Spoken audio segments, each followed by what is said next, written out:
YouTube. You see what I'm saying? Okay.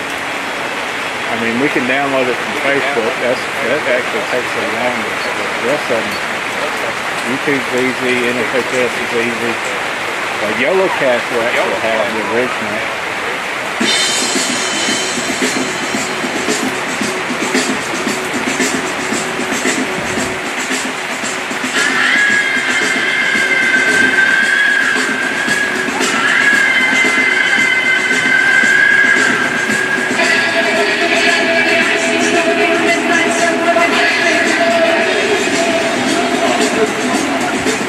Yeah, we just got a wide angle. There's nothing we can do. You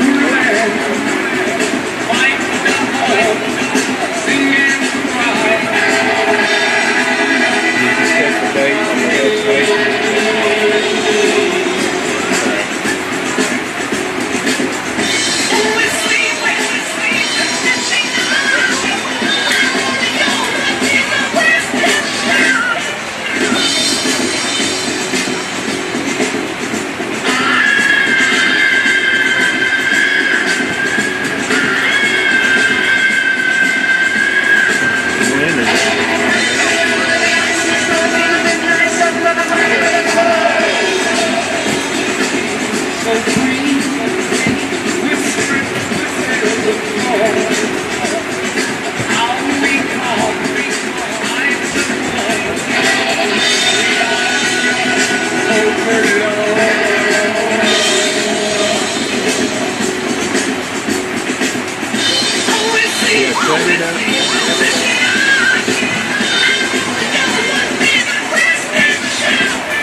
Put that on that table over there, you know, if your lines can reach, because otherwise it's just going to get water inside there. What power we got there? Right here's the power outlet.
Where's the huddle focus plug in thing? You know? It comes from down there. Follow that line right there. This one? Yeah. There's one for power. The yellow one? No, the other. The black one? Next we've got number 6, C.J. Woodson. C.J.'s parents, Kevin and LaToya Kelly, are escorting him tonight. He's played high school football for 2 years and is a running back and defensive back. He plans to continue his football career in college with a possible major in entrepreneurship. Next is number 7, Tez Neal. Tez is joined by his mother, LaToya Walton, and father, LaQuintus Neal. He's a 4-year Blue Devil quarterback. Following graduation, Tez plans to go to college and pursue a career in business and marketing. Next, we've got number 10, Jordan Jewell. On the field with Jordan are parents Mindy and Paul Jewell. This is his 4th year as a Blue Devil linebacker. Following graduation, Jordan plans to pursue a career in physical education or business.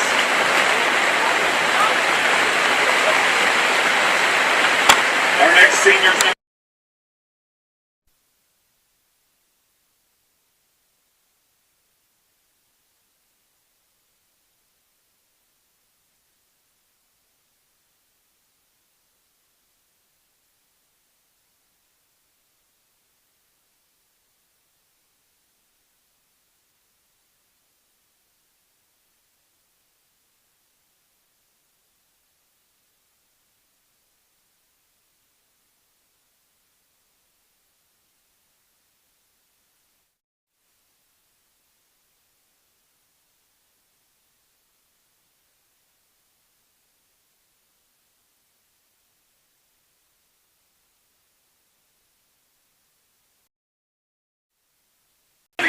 Garcia, escorting Garcia Gonzalez. He's a left guard and has played for 4 years. Gio's future plans include going to TCAT next year. Next up, senior number 56, Gabriel Allen. Gabe is joined by his mother, Grace Fred, siblings Jonah and Eve Allen, and grandmother Sabrina Natila. A left tackle and offensive lineman. Gabe has played all 4 years. After high school, Gabe plans to attend grade school for electrical or HVAC. Is it on 48 volt? Next up, number 58, Sutton Hinesley. On the field with Sutton are his mom, Tara Hinesley, and father and stepmother, Coley and Alyssa Hinesley. He's a 4-year Blue Devil right tackle. Sutton is undecided about his after high school plans. And we've got number 66, Blake Mofield. Blake is escorted by his parents, Alexandria and Jesse Mofield. Blake is a center who has played 4 years. Blake plans to attend electrical.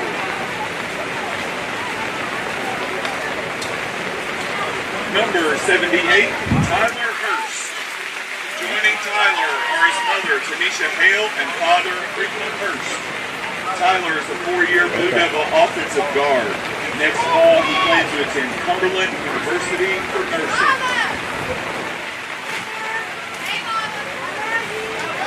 And number 84, Remo Jackson. Joining Remo on the field are his mother, Janice Jackson, and uncle, Anastasia Jackson. This is the 2nd year as a Blue Devil wide receiver. His future plans include a 2-year college prep program.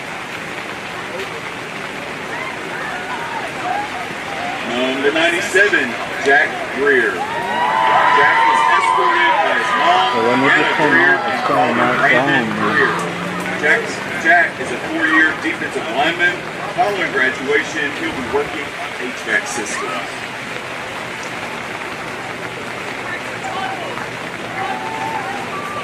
And finally, we've got team manager, Jackson Reynolds. Jackson's parents, Emily and Darren Reynolds, are escorting him on the field tonight. He is a 4-year Blue Devil manager. Next fall, Jackson plans to continue working in athletics at the University of Tennessee in Knoxville, graphic design.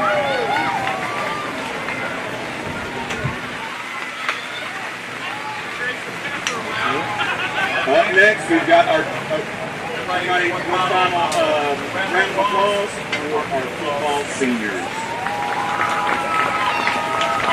Up next, we've got our 2024 Blue Devil Marching Band seniors. First, first, we've got Sion A.G. Sion's mother, Molly Holmes, and father, Bo A.G., are escorting him tonight. He's marched trombone for 4 years and is the trombone section leader.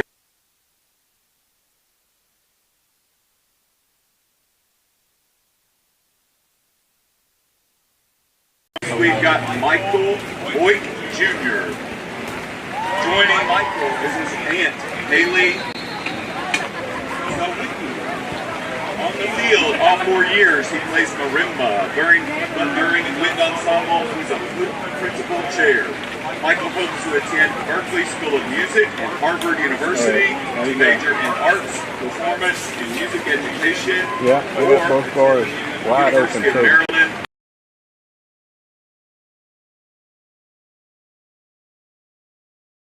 We will save you an opening. Next up, we've got Destiny Brown. On the field with Destiny is her mother, Danielle Gibson. Destiny has played clarinet for all 4 years and is clarinet section leader. Next fall, she plans to attend the University of Tennessee in Chattanooga to major in nursing. Next, we've got Miss Piper Christman. Joining Piper are her parents, Kristen and Ryan Christman. She's marched percussion all 4 years and is the drumline section leader. After graduation, she plans to attend college for pre-optometry with a music minor as she pursues a career in optometry. Next, we've got Miss Karma Draper. Escorting Karma are her mother and stepfather, Tabitha and Mitchell Medley. With a total of 4 years in marching band, this is her second year in the LHS Color Guard. Karma's future plans include earning a Bachelor of Science degree from MTSU and pursuing a career in forensic science. Next is Mr. Blake Hunt. Blake's grandmother, Erlene Bington, and mother, Ashley Hunt, are escorting him tonight. As a 3-year marching Blue Devil, not only does he march and play sousaphone, Blake is the assistant section leader. Next fall, he plans to attend the University of Tennessee in Knoxville for music performance and pursue a career in music education. Next is Asher Hutchison. Asher is joined by his mother, Stacy Hutchison, and stepfather, Richard Clampett. Asher has marched trumpet all 4 years, is the trumpet section leader and first chair in wind ensemble. Following graduation, he plans to go to college for architecture or construction management while continuing with band by minoring in music education or performance. Next is Miss Madeline Kennedy.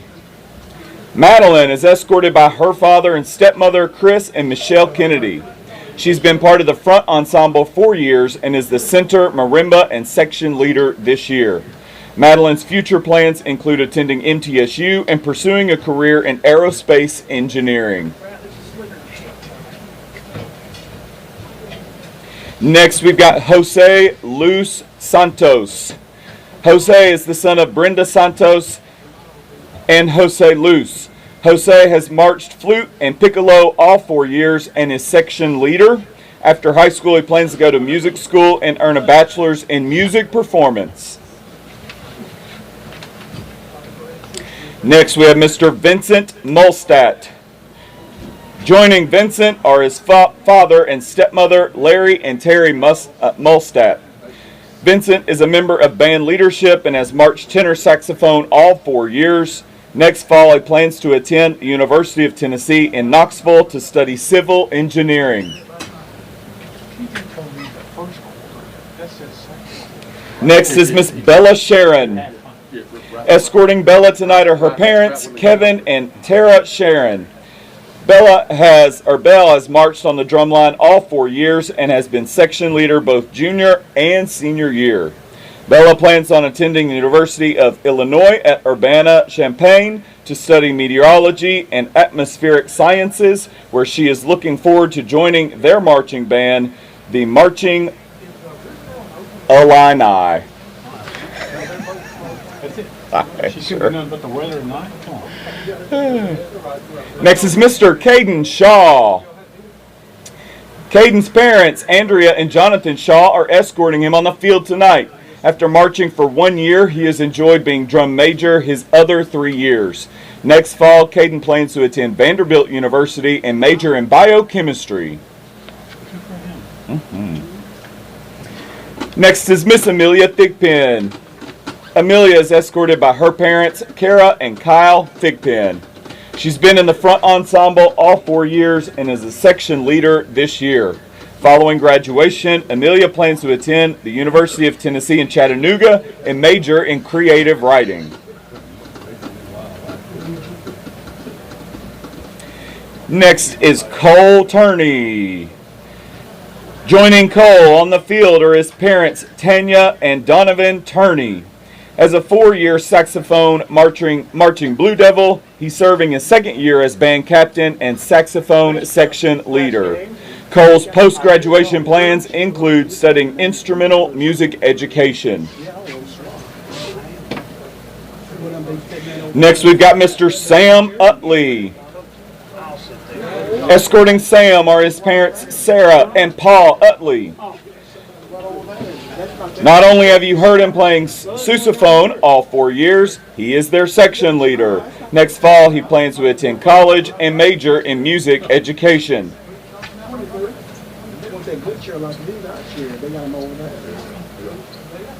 And finally, we've got Joanna Vasquez Torres from the Color Guard. Escorting Joanna are her parents, Maria Torres Franco and Santiago Vasquez Garcia. This is Joanna's 3rd year as part of the LHS Color Guard. Her plans include majoring in animal science at Tennessee Tech, then heading to UT Knoxville to earn her doctorate in veterinary medicine to become a vet that specializes in exotic animals. Very specific goals. Love it. All right. One more round of applause for your marching seniors. Next up, they're loud and they're proud. They know all the words to the alma mater. Coming on the field are the 2024 senior cheerleaders. First, we have Emily Angel. Emily is the daughter of Shannon Angel and the late Belinda Angel. Emily supports her team as a main base and back spot when stunting. After high school, she plans to attend college and major in elementary education.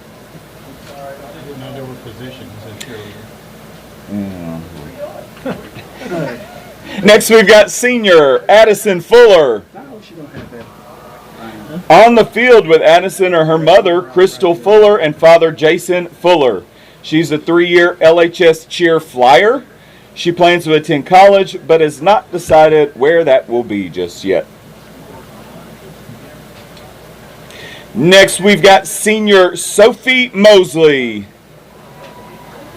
Escorting Sophie are her mother, Lindsay Mosley, and father, Jeremy Mosley.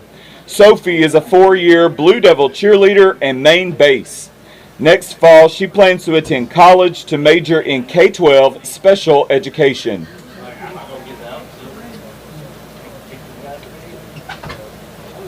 And finally, senior Reese Rooker.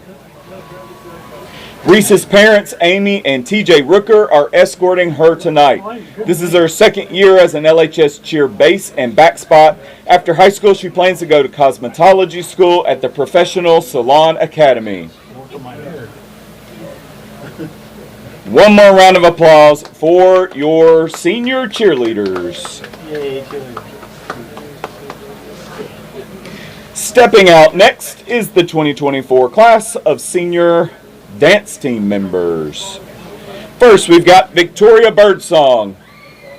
On the field with Victoria are her parents, Donwan Birdsong Sr. and Taiwana Birdsong. This is Victoria's 2nd year as a Blue Devil dancer. Following graduation, she plans to attend college and major in forensic science or chemistry. Next, we have Shanoa De Laguna. Joining Shanoa are her father and stepmother, Joshua and Marie Gamble. This is her 3rd year as a Blue Devil dancer. Chenoa's future plans include attending Cumberland University and pursuing a career in dance choreography. And finally, we've got Miss Mackenzie Lewis. Escorting Mackenzie are her mother, Nicole Lewis, and father, Nicholas Lewis. Mackenzie is enjoying her second year as a Blue Devil dancer. After high school, she plans to attend TCAT to pursue a career in cosmetology and the beauty industry. One more round of applause for your senior dancers. Next, marching onto the field are the 2024 Air Force JROTC seniors. First, we have Nevaeh Connell. Joining Nevaeh is her godmother, Cherie Thomas. She's a four-year cadet and cadet chief. After high school, she plans to enter the Air Force and become a mechanic. Good for her. Work on airplanes. Next, we've got Logan Cowan. Escorting Logan are his father, Daniel Cowan, and mother and stepfather, Laura and Lee Wilkie. He's a four-year cadet at Unit Corps Commander. Logan is also a four-year cross-country runner. He plans to attend college and pursue a career in political science. Next, we have Mr. William Gott. On the field with William are his mother, Christy Malone, and sister, Hannah Gott. He's been a cadet all 4 years and holds the public affairs position. His future plans include a career as an auto mechanic.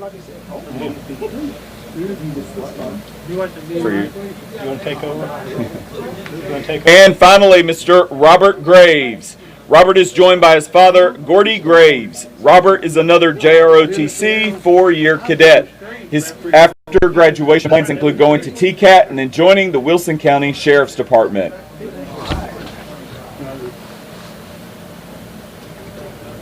One more round of applause for your cadets.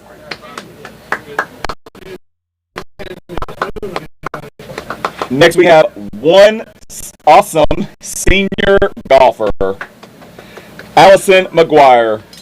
On the field with Allison is her mother, Nicole McBrien. This is her first year as a Blue Devil golfer. Next fall, she plans to attend Tennessee Tech University and major in engineering. Everybody cheer for Allison.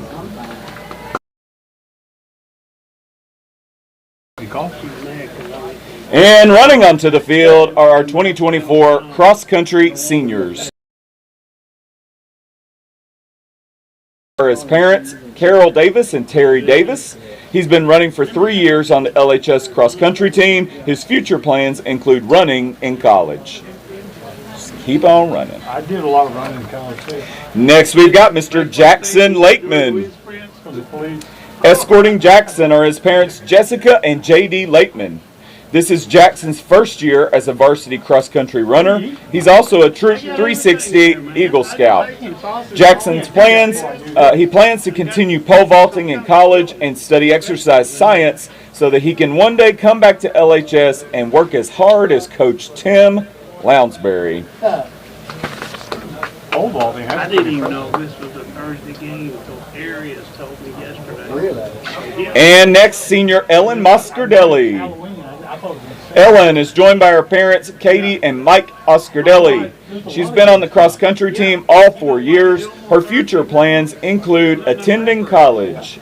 They have to do Thursday and Friday. I thought it was because they wanted an extra day of rest between the playoffs next week. And finally, Miss Nadia Thomas. Escorting Nadia are her mother, Tiffany Thomas, and great-grandmother, Bertha DeMonte. This is her first year running cross-country. Next fall, she plans to go to Cumberland University to study psychology as she pursues her dream of becoming a children's psychologist that travels around the world, helping children all over. She'll learn that ain't right. One more loud round of applause for our cross-country runners.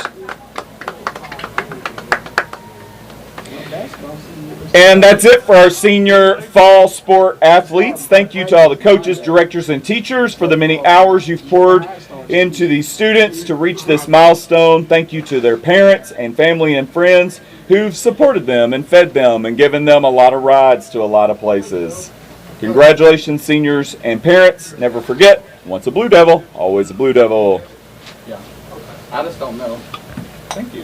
Good job. Are you gonna do that? No, I'm done. I have my capacity. Good job. Don't know. No, I really won't come on. Well, I broke my other hip.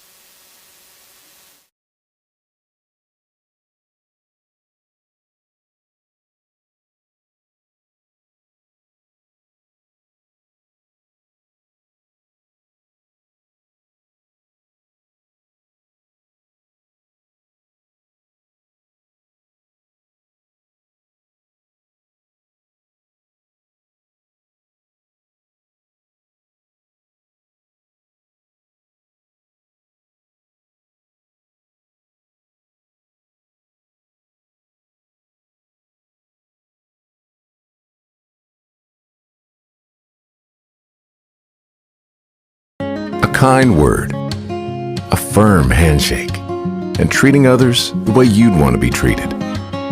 That's just how we do things in Tennessee. We're Farm Bureau Insurance, Tennessee's insurance company.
A loss would end the season for Watertown. Look for the Purple Tigers to have their quarterback, Blake Waldorf, back under center tonight after missing last week's loss at Macon County due to an upper body injury. Friendship Christian School's Commanders have taken a record of 6-3 on the road to Seymour on Friday, where they will slug it out with the Kings Academy in the regular season finale. Friendship has already secured a first-round bye in the TSSAA Class 2, Division II Class A playoffs. And finally, Mount Juliet Christian Academy closes out the season on the road at Clarksville Academy on Friday. Both teams are basically playing for pride, as neither team has a shot of reaching the TSSAA postseason. That's a look at tonight's Lebanon game and a quick rundown of the action around Wilson County tonight and on Friday.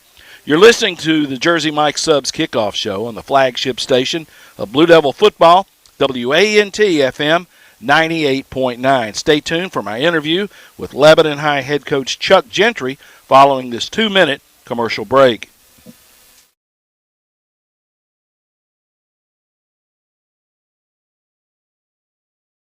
A kind word, a firm handshake, and treating others the way you'd want to be treated.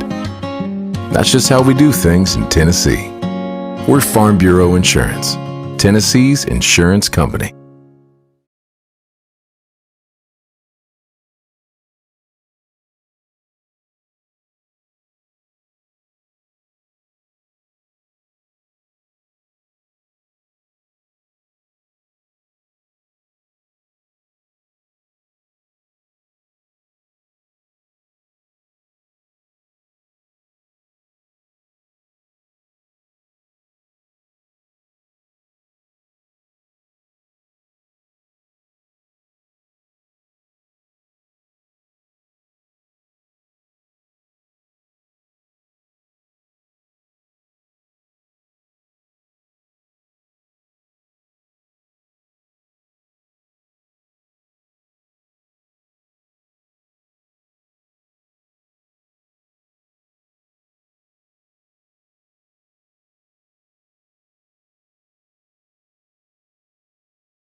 School and the Blue Devils of Lebanon. That's what in fact find that. Now you quit talking, Steve. I know. I'm sorry. I got something in minutes.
End number 9, Juwan Stafford.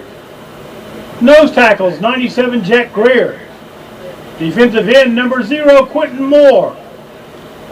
Also up front, number 28, Jaden Stafford. The linebackers, the will linebacker, number 40, Sherelle Simpkins. The Mike linebacker, number 14, Carter McPeak. At the Sam linebacker, number 10, Jordan Jewell. At the Devil backer, number 21, Deontay Wilson. Defensive backs. At corner, number 1, Damian Callaway. The Rover back, 17, Guyan Izita. Free safety, number 5, Austin Harrison. At quarter, number 24, Jamian Busby. For the Blue Devils on offense, the head coach for the Blue Devils, it is 8th year, Mr. Chuck Gentry. Offensive coordinator, Mr. Dusty Brady. For the Blue Devils on offense, at wide receiver, number 4, TJ Searcy. At left tackle, number 56, Gabe Allen. The left guard, number 50, Giovanni Luna Garcia. At center, number 66, Blake Mofield. At right guard, number 55, Dwayne White. Right tackle, number 58, Sutton Hensley.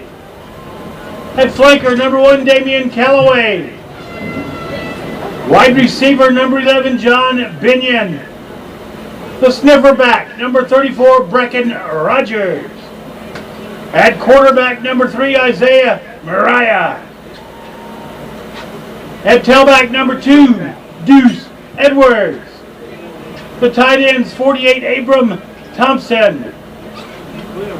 And at running back, number 17, Gian Azita. Kickoff returner for the Blue Devils, number 2, Deuce Edwards. Placement kicker and the punter, number 38, Tristan Phillips. The holder for placements, number 3, Isaiah Mariah. Long snappers, 29, Gavin Lowry. And that is your Blue Devil starters.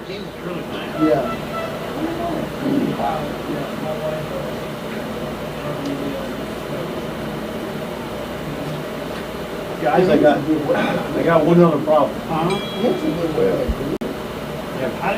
Thyroid cancer. And so my voice is getting really bad. Do you do GALLATIN? I don't do it. No, you don't.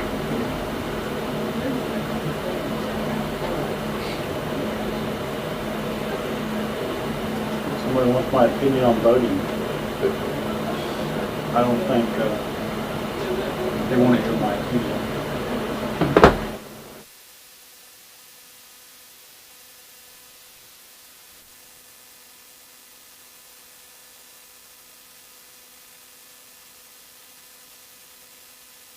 Lebanon Police Department and Chief Mike Justice. The men and women in blue are proud to support the Big Blue.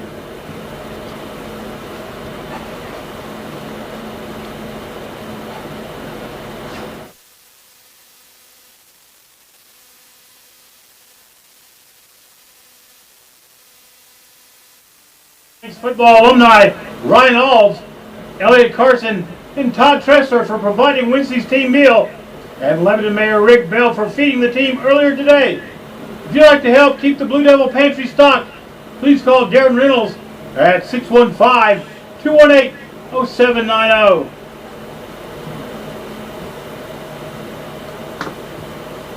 I wanted to take it out, but I didn't know yet. I'm going to wait till the first of the year. Think the insurance start back over? Yeah. Yeah. And it's, so I'll get really hoarse really quick. Fans, Blue Devil Football is partnered with Zaxby's to award the Zaxby Student of the Game. A Blue Devil prize pack will be presented to the student in the Devil's Lair who shows the most BDP during tonight's game. Be loud, be proud, and go Blue! They found that wrong. That's something that came to mind to him, doing here in Mountain View. Oh, boy. They both on the Yeah, video. man. Those are crowd down in the line. It is. It's almost anthem time. 51. Are they gonna go out there on the field? No. I don't know. I don't know.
The flag bearer, okay. Yeah, where is that?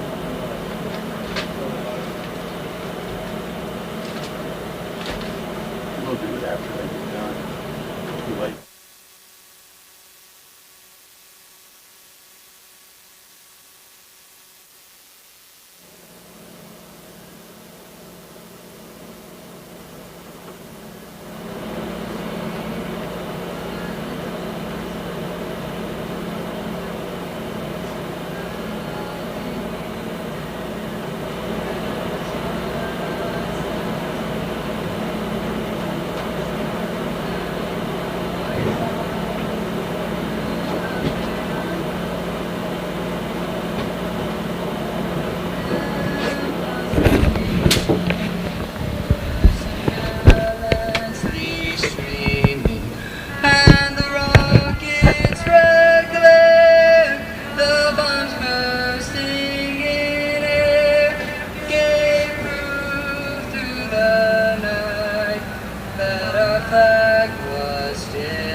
Say, does that star-spangled banner yet wave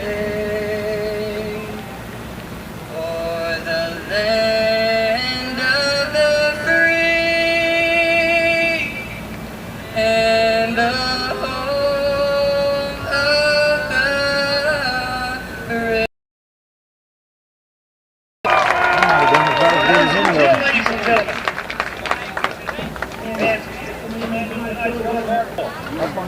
I ordered this. I wanted an oil skin slick or something that I could wear to work. I hadn't put it on since I got it, and I put it on coming down here. Doggone it, that ain't getting almost too small. I told Debbie, I think I'm gonna have to give it to her. Did it shrink? I just got fat like a potbelly pig. No, I wish it would. John just trying to bust out of there. Yeah, that belly's trying to... Rolling height video. So it's got all these parts. And then one thing I like for them, yeah, what I like about it for a man, you go to the restroom, look at this.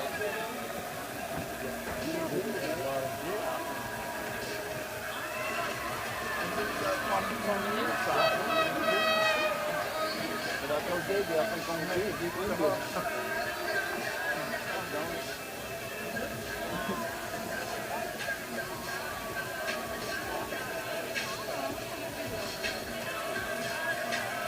Supposed to be a 52 inch, and I know doggone good well ain't no 52 inch.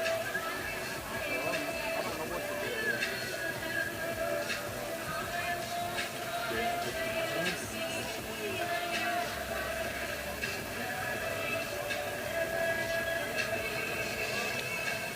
This thing's gonna have some trouble. selling them $40,000 PSLs. We're going to one day, but guys here to see club level team. $40,000 for a PSL. Yeah. $47,000. We got the new Well, Just for the PSL, not even the ticket. Arlen, the guy who works with me, he told me he has a PSL here at the old stadium, and he just got his for the new stadium. And he told me that he's the PSL that I got. He said they cost me $40,000, so a little bit over $40,000. Now he got four tickets.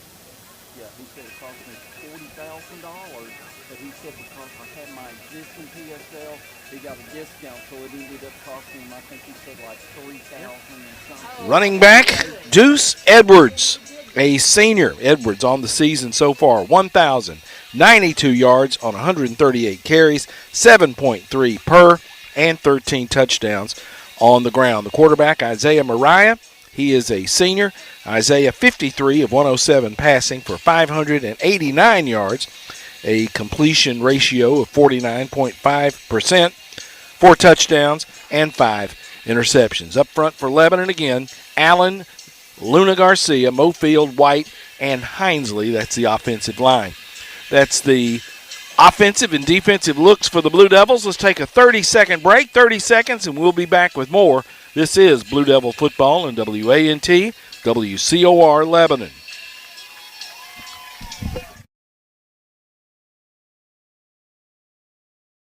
A kind word, a firm handshake, and treating others the way you'd want to be treated. That's just how we do things in Tennessee. We're Farm Bureau Insurance, Tennessee's insurance company.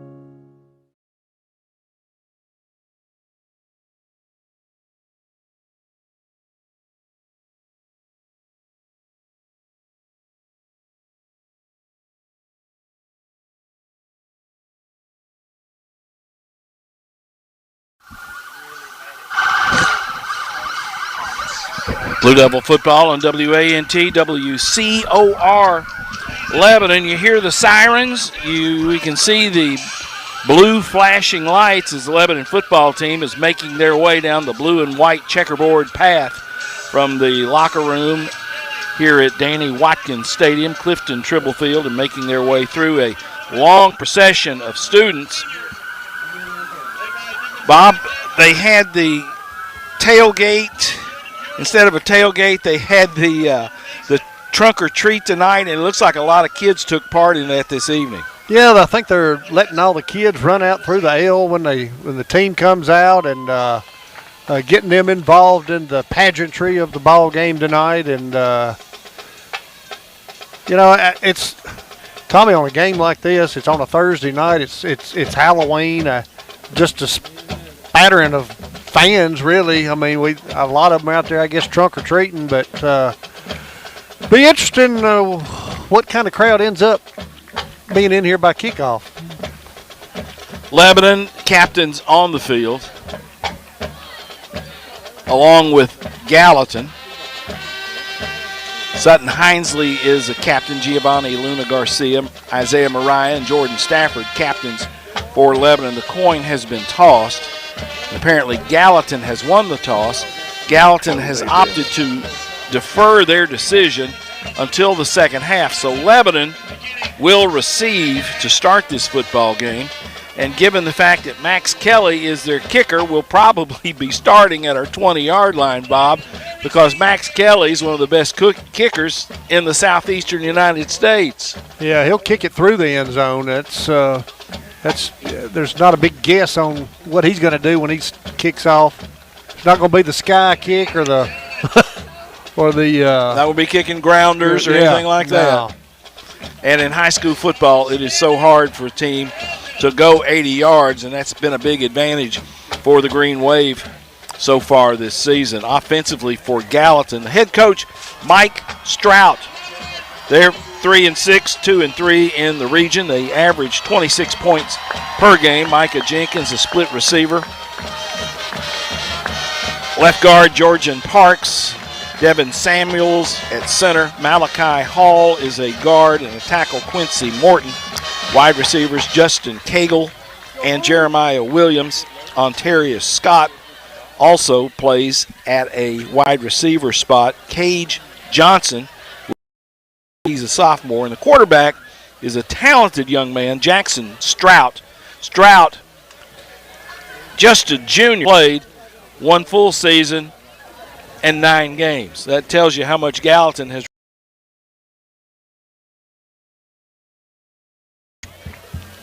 in Middle Tennessee. Gallatin across the way.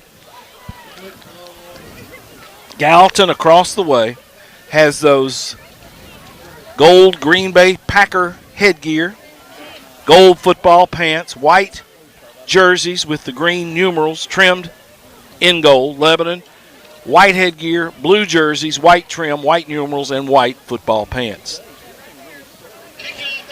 Well, the first quarter of tonight's game is sponsored by the Lebanon Police Department and Chief Mike Justice. The men and women in blue are proud to support the Big Blue. Yeah, that should be a little bit better. Thank you. So Max Kelly will kick it off. J.D. Stafford and Deuce Edwards will be deep to return for the Blue Devils. And Max Kelly's going to kick it off. Being a very anticlimactic kickoff to this Week 11 football game. It's come down to this one, folks. Win or go home. Winner of this one gets to advance to the first round of the TSSAA playoffs. The loser packs it up. Kelly, right-footed soccer-style kicker, who is committed to the University of South Carolina, approaches, bangs that kick, and it is long, and it goes through the back of the end zone. So Lebanon will start 1st and 10 at their 20-yard line. Well, the offense is going to get the first opportunity to try to set the tone in this ball game, Tommy. Allen, Luna Garcia, Mofield, White, and Hinesley up front for Lebanon. Quarterback, Isaiah Mariah. He will have in the backfield with him Deuce Edwards. 2 receivers will skip to the left. Tight end will be on the right, and now they overset left. Edwards off the left side, tries to get on the edge, has some running room, cuts it back against the grain, and Deuce Edwards is out around the 50-yard line. Deuce Edwards across the 50, finally going to be pulled down at the 40-yard line of Gallatin. Just kept his legs driving, Tommy, carried the crowd with him. That's about 40 yards on that first play from scrimmage for Lebanon. They went unbalanced left and ran that football, and Edwards will run it all the way to the Gallatin 40. Well, that'll increase your average per carry, won't it? Good grief. Lebanon will have 2 receivers on the right and empty the backfield. They'll bring Edwards in motion, play fake. Mariah runs it off the right side, and Mariah has a good little lane to run the football, and he will run it from the 40 to the 36-yard line, gain of 4 on first down for Isaiah Mariah. Good little run on first down. You know, Tommy, when he broke through the line right there, he almost still had a pitch relationship with Edwards. 2 receivers left. Sniffer back on the left. Edwards runs left, gets on the edge, hit, fights for an extra yard or 2, and he will be close to the 30-yard line. There's a flag on the play, holding Lebanon.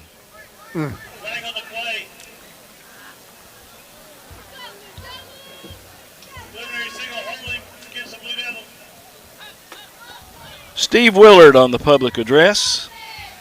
You can hear him tonight through our microphones. Senior night at Lebanon. They recognize the senior football players, cheerleaders, and band folks.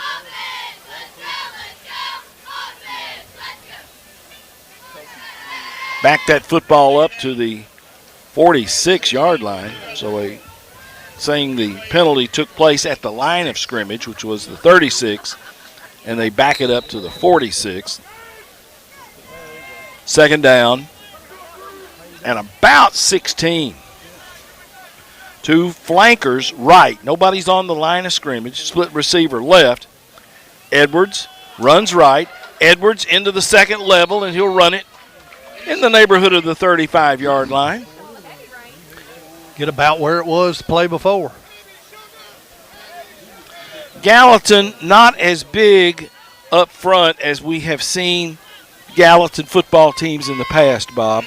No, but they make it up with quickness, and they when you can you've got that kind of quickness, you can make up for size lots of times in that line. Edwards off the left side, fighting for yardage. He'll be pulled down. Short gain. He's going to be short of the first. Yes, we're 4-down territory for sure right here. Line of scrimmage will be the 32. 4th down and a long 2 to go for the first. Mariah in the gun, 8-man front for Gallatin, and they jumped. They did not get in the neutral zone. Mariah checks the play from the sideline. Quarterback counter, he runs right, and Mariah will have the first down. A neat little play for Lebanon. They faked it to Edwards, and the quarterback counter, Mariah kept it off right side. And I thought when he first headed toward that defensive end, I thought the defensive end was right there in the way, but he wasn't looking for him.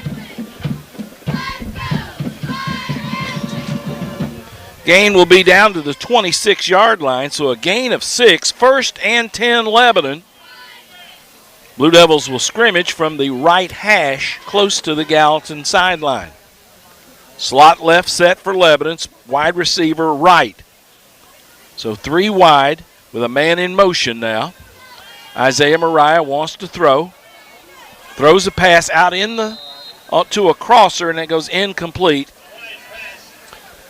He had to just get rid of it that time. Tommy had pressure on him, and when he did, he was on his heels, didn't have his feet underneath him. He just was throwing with all arm right there and just couldn't get it there. John Binion trying to hit him on a crossing route. Incomplete. 2nd down and 10. 8:24 to go in the first quarter. Opening drive of the night for Lebanon.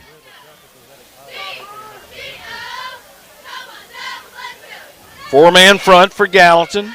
Man coverage in the secondary. There goes Mariah on the right side on a quarterback keeper, and he will take it and be run out of bounds inside the 10-yard line. Trying to see where that is. Gallatin plays a lot of man defense in the secondary. And when they do that, if our receivers run deep routes, there's nobody in that 3rd level if Isaiah can get there. I think that's about 6. 6-yard line. 1st and goal, Lebanon at the Gallatin 6.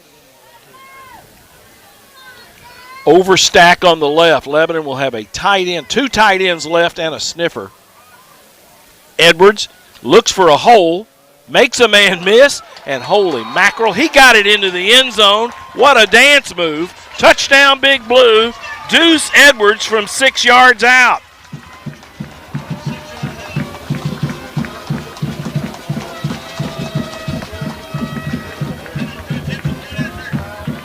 Good drive, good opening drive, Tommy. Lebanon will attempt the PAT. Lowry will snap it to Mariah. Tristan Phillips to kick it. Snap, spot, kick is up, and it is good. 8:12 to go in the first quarter. Lebanon draws first blood. 7-0 Blue Devils. Will be back with more after this 30-second commercial break.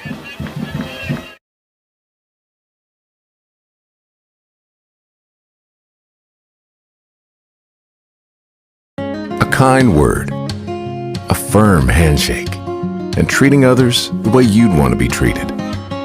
That's just how we do things in Tennessee. We're Farm Bureau Insurance, Tennessee's insurance company.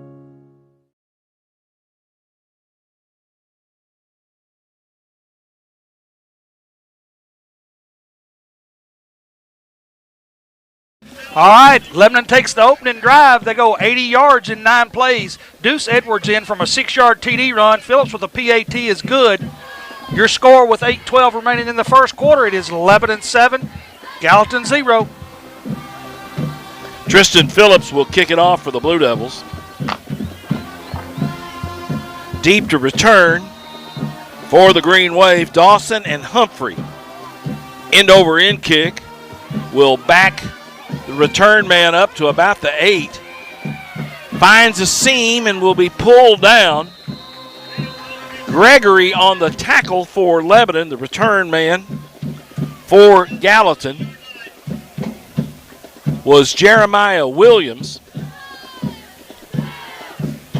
And Gallatin will put it in play, 1st and 10 at their own 30, trailing Lebanon 7-0, 8:04 to go in the first quarter of play.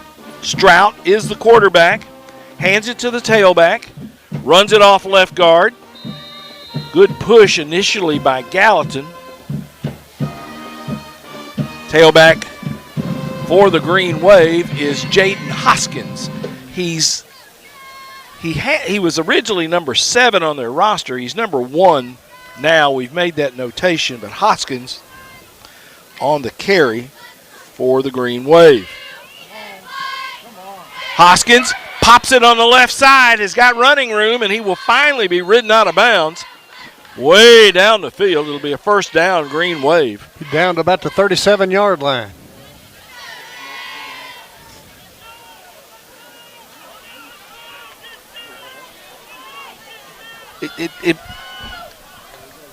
Talk to Steve about that roster, please.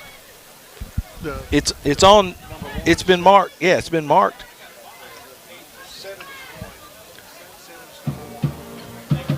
Swing pass out of the backfield. Caught.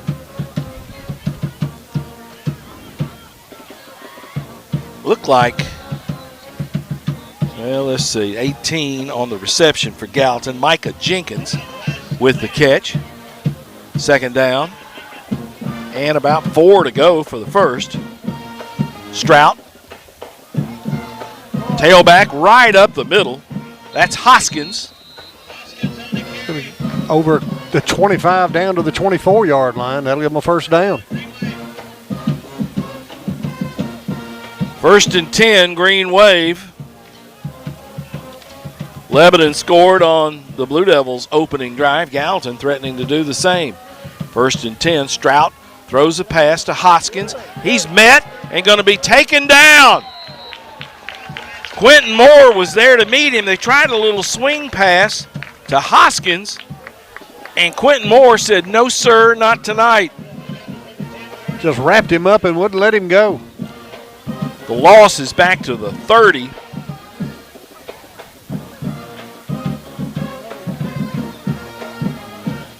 Gallatin will send 2 receivers left, 2 right. Basically empty backfield for Strout. He wants to throw. He's got plenty of time, but nobody open.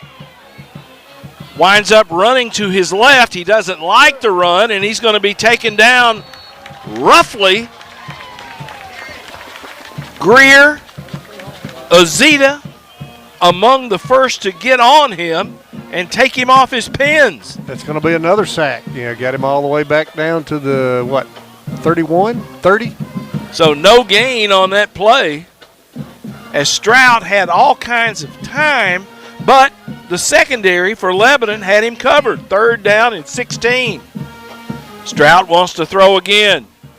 Here comes pressure. They got to be holding in there. Greer can't get loose. They make a completion on the boundary. That is caught by Gallatin's Jeremiah Williams. And Tommy Williams was the wide out on the right side and came all the way across the field. Not enough for the first down. They will have a 4th down and about 3. Ball's at the 16-yard line of Lebanon. There's a whistle pre-snap. Let's see what they've got.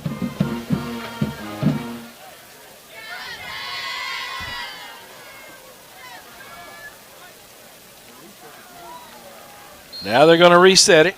Play clock's at 25. Gallatin looking at a 4th down and 3 at the Lebanon 16.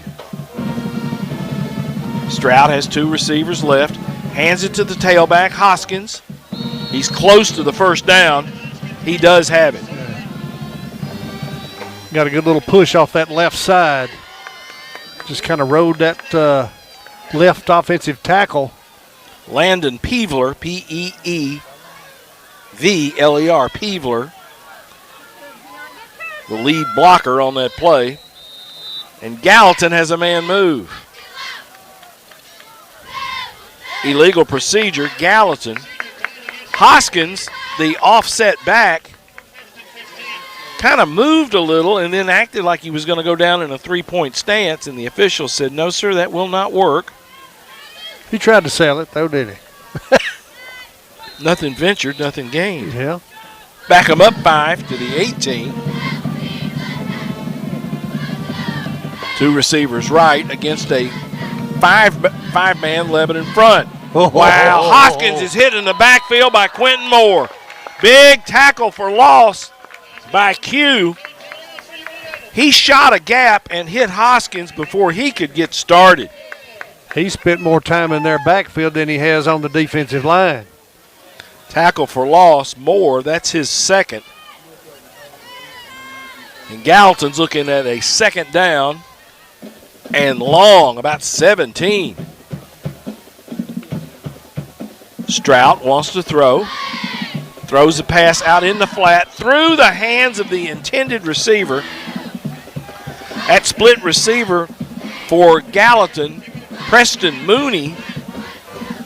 Bob, he had a chance to catch that football. It was right in his hands. He had his hands, had fingertips up. He had good technique, just didn't catch the ball. Stroud victimized by a drop. 3rd down and 17. Football's at about the 21. Stroud, shotgun. Here comes the pressure, and Lebanon knocked the pass down. Well, that was either Jewell or Simpkins got a hand on that ball. Great blitz call by Lebanon, and they will bring the field goal team out.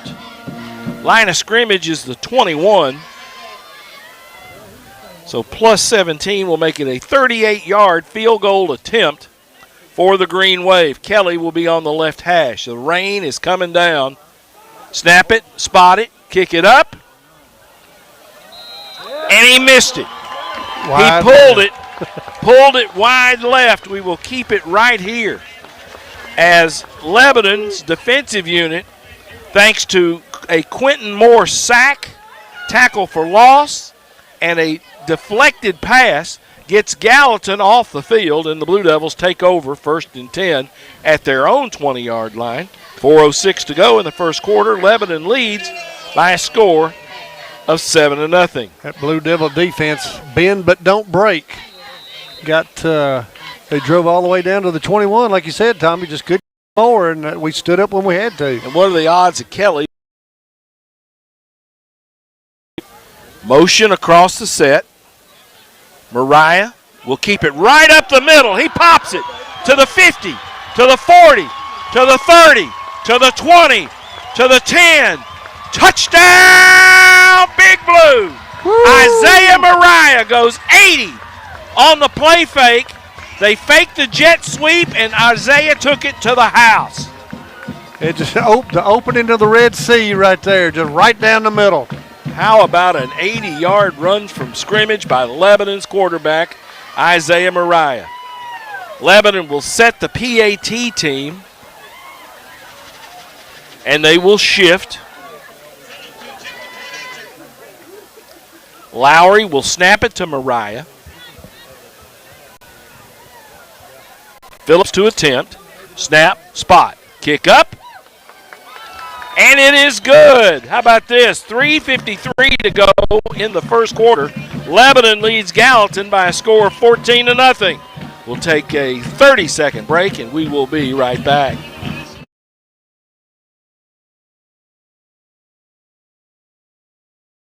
A kind word, a firm handshake, and treating others the way you'd want to be treated. That's just how we do things in Tennessee. We're Farm Bureau Insurance, Tennessee's insurance company.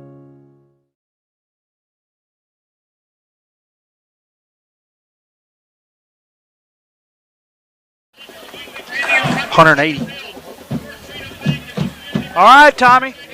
Lebanon takes over after the missed field goal by Gallatin. One play, 80 yards, Isaiah Mariah. That is the longest offensive play of the year for us. We've had two 90-yard touchdowns on kickoffs, but that's the longest touchdown play of the year for Lebanon. With 3:53 remaining in the first quarter, it is now your Lebanon Blue Devils 14, Gallatin 0. Spooky things on Halloween night in Lebanon. Phillips' kick will be fielded at the 4. Up the middle, he's got some running room, and get him down. Gregory has to wrestle him to the ground. In fact, never really got him on the ground. Fought him to a standstill, and that was Jeremiah Williams on that kick return for Gallatin. Kind of spun him around there, and at one point I thought he was gonna swing free, but he didn't. If you're having trouble hearing Bob, it's because he's got his Jason mask on, celebrating Halloween in a big way. Oh man! Sherelle Simpkins being helped off the field. Lebanon will have a backup in at linebacker as Simpkins comes off the field.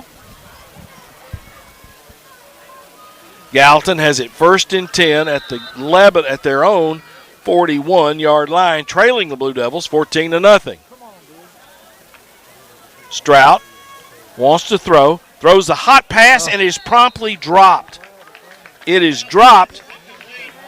That was intended for Jeremiah Williams, the young man who had the great return. Bob, that hit him in a bad spot. Yeah, right in the hands. He just that's 2 drops right now that Gallatin's had. Tailback hits it right up the middle, and boy, has he got running room. He's into the secondary. Lebanon will have to pull him down with our safeties. But on that run for the Green Wave was Hoskins. And he runs it all the way to the Lebanon 30. 29 yards on that play. Hoskins again off the left side. Now he's met and pulled down. Sherelle Simpkins on the tackle. Sherelle back in the game. Jawan Stafford and McPeak on that stop for Lebanon. -1 on that play. It's almost as if it's feast or famine. You know, they get a big pop a big one wide open down the field, or we're getting tackled for loss. Ball's at the 31, 2nd down and 11. Williams in the slot on the right, Stroud in the gun, wants to throw. Flips a little pass out in the flat, has his man there. He was wide open and is going to be forced out of bounds on that reception. Micah Jenkins just filtered out into the flat. Stroud just lobbed it over to him. Make it 3rd and about 3.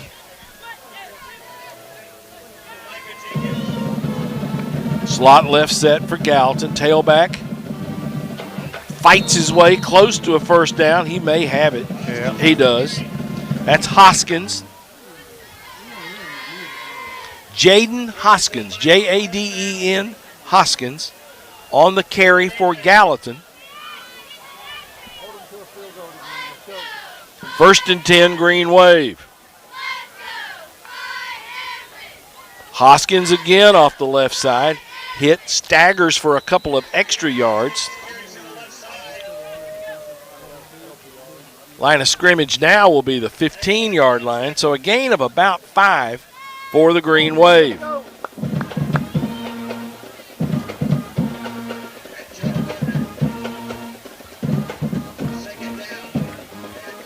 Second down, about 6 to go for the first. Football is at the 15-yard line. 1:48 to go in the first quarter. Lebanon leads the Green Wave 14-0.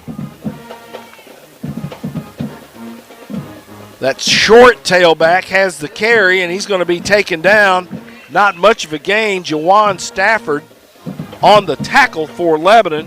The tailback was Cage Johnson, sophomore, and he's listed generously at 5'2". Yeah, I don't believe he's 5'2". 3rd down and 4. Ball at the 13 of Gallatin. And they're sending the tailback out of the game. Unsportsmanlike? I wonder what that was. He had to say something because there was no physical action. And they pointed at Johnson, the young man who ran the football. He's gone all the way over on the track. I don't know what he's doing.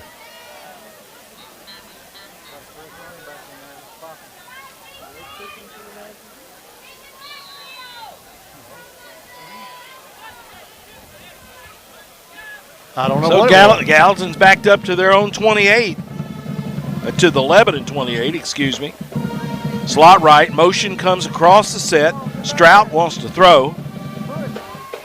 Throws a man, has him open for a 1st down. That was a crossing route to Jeremiah Williams. And Strout, when he has time, he can deliver that football. Well, I mean, yeah, he's sit down and survey the field. He goes pretty quick from his primary to his secondary to his 3rd receiver at times.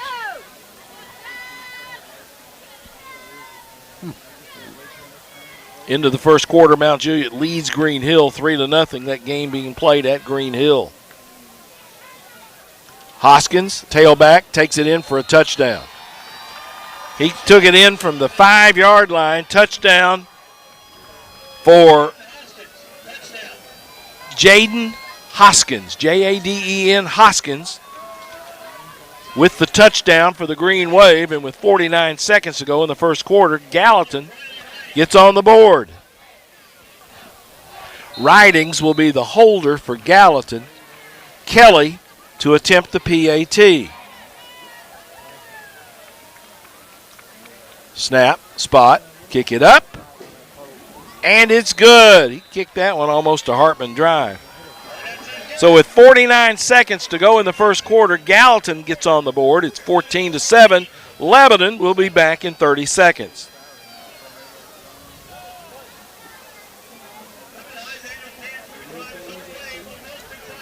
Would you look in that bag, that pocket, and see if there's a couple of Hall's menthol eucalyptuses in there? 1, 2.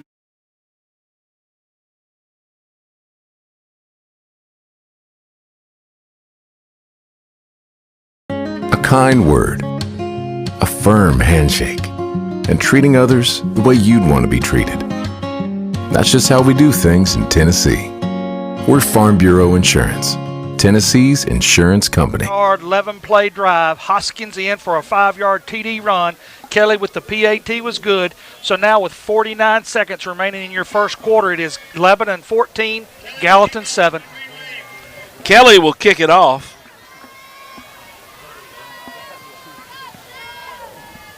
Deep to return, Jaden or J.D. Stafford. Deuce Edwards, they will both stand at the goal line. Kelly, who kicked his first kickoff through the back of the end zone. Let's see what he does here. Right-footed, soccer-style kicker approaches. Bangs it. That's a missile. It lands by the play clock. So Lebanon will start at their own 20-yard line. 1st and 10, leading Gallatin. 49 seconds to go in the 1st quarter. Bob, the offensive units have played pretty well so far tonight. If you like offense, you've been very well entertained here in the 1st quarter. Our defense has stood up a time or two when they needed to get the ball over on downs, but it's almost like who's going to have the ball last is one's going to score.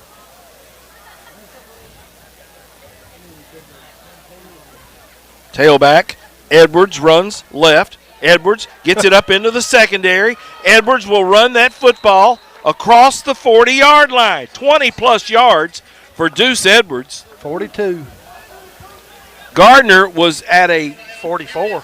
Was at a short split. They used to call that a dirty split as a wide receiver, and he got a good lead block on that corner, so he springs it to the 42-yard line. 1st and 10, Lebanon.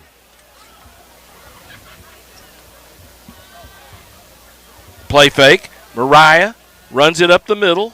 Isaiah will run it to about the 47. Pick up about 5. We'll take 5 yards a pop every time.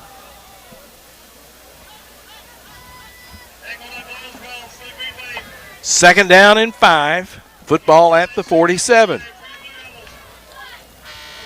Into the first quarter. After 1 quarter of play, Lebanon leads Gallatin 14-7. We'll take a 60-second break, 60 seconds, and we will be right back.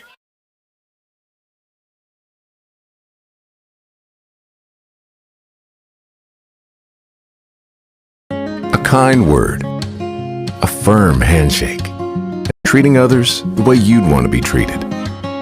That's just how we do things in Tennessee. We're Farm Bureau Insurance, Tennessee's insurance company.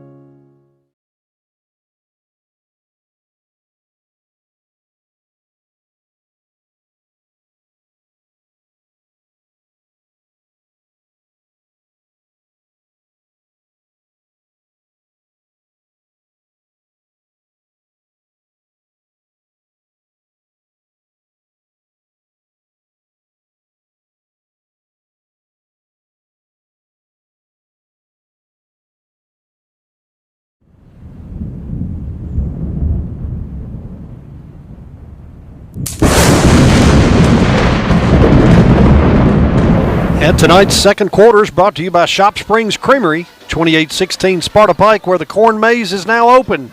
Shop Springs Creamery is the official chocolate milk of Blue Devil football. Lebanon has it 2nd and 5 at their own 47-yard line.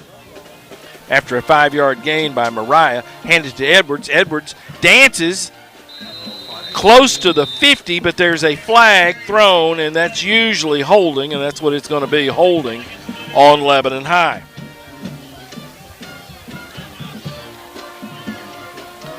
That'll back them up 10. Stay tuned at halftime. We think you'll find the halftime interview interesting, a little bit different. Brecken Rogers into the game at a sniffer. Out comes John Binion, so an extra blocker in on a 2nd and 15. Ball's back at the Lebanon 37 after the holding call. 2 receivers on the right, Callaway and Searcy. Mariah wants to throw, sets his feet, lobs it for Callaway, who can't get there, and it is picked off by Gallatin.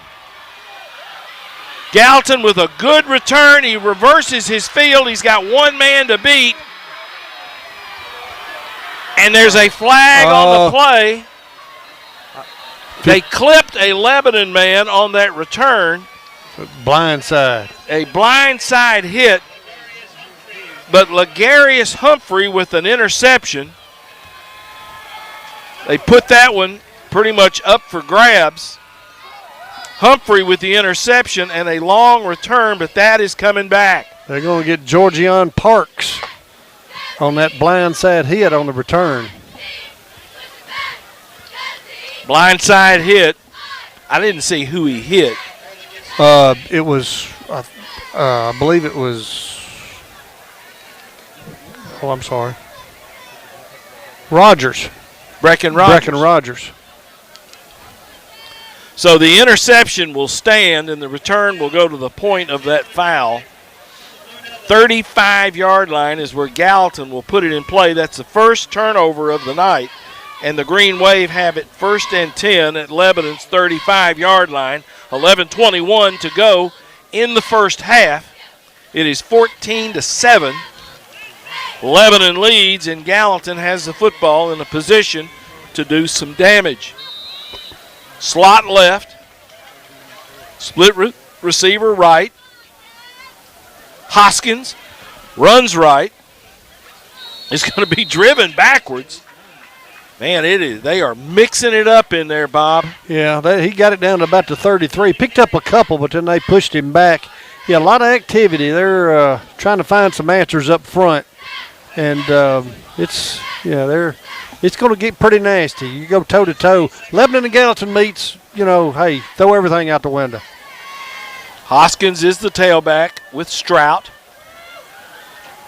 Pass lobbed out in the flat. That is caught. He makes one man miss and will have enough yardage for a Gallatin first down. That's Micah Jenkins. And he's just releasing off the line of scrimmage and basically just turning around and letting Strout lob the football to him. Yeah, and the quarterback, I mean, he's just standing back there just as cool as the backside of your pillow. He doesn't get frayed at all. Throw the ball out in the flat. Williams with the reception.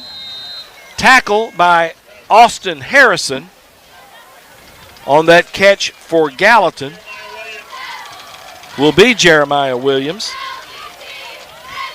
Down to the 12. Second down, Gallatin, 2nd and 4 at the Lebanon 12. Five-man front for Lebanon. Strout lobs a pass. That is incomplete. Intended for Jenkins at the front pylon. I can't get over how poised he is when the ball snapped to him. I mean, it's just. It's like in practice, it's like 7-on-7, like he's getting loose. It's like he's got the green jersey on. Nobody hits him, Yeah. Third down and 4. Gallatin will have two receivers right. Hoskins is there with Strout. Strout's going to run it. Designed run for Strout. He'll be inside the 10-yard line. It's going to be. Does not have the first.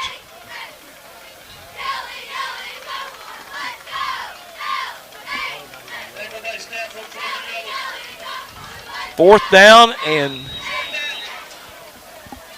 let's see. That's going to be 4th and about 2. Where is the ball? Ball is on. I don't even see the ball out there. Official.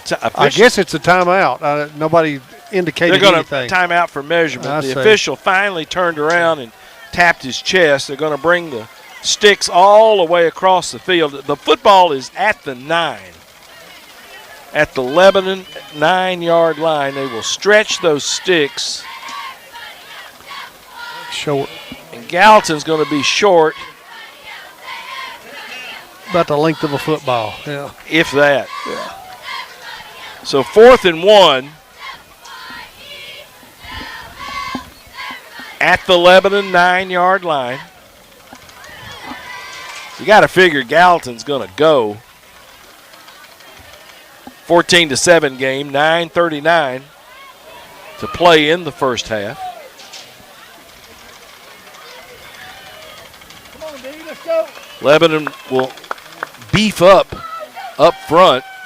They bring in Dion Mills to give them some more size over the center. Center is Devin Samuels. Strout in the gun. Hands it to the tailback. And he'll have the first down. Hoskins. Just a good initial push by Gallatin was all Hoskins needed to pick up a couple of yards. They needed less than 1. So it'll be 1st and goal at the 8.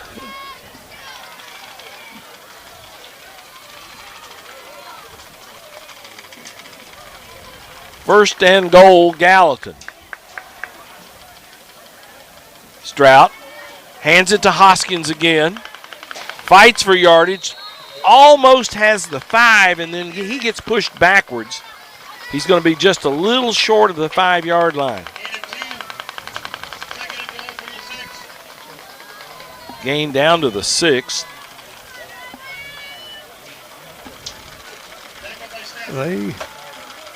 They may have to throw the football to get in.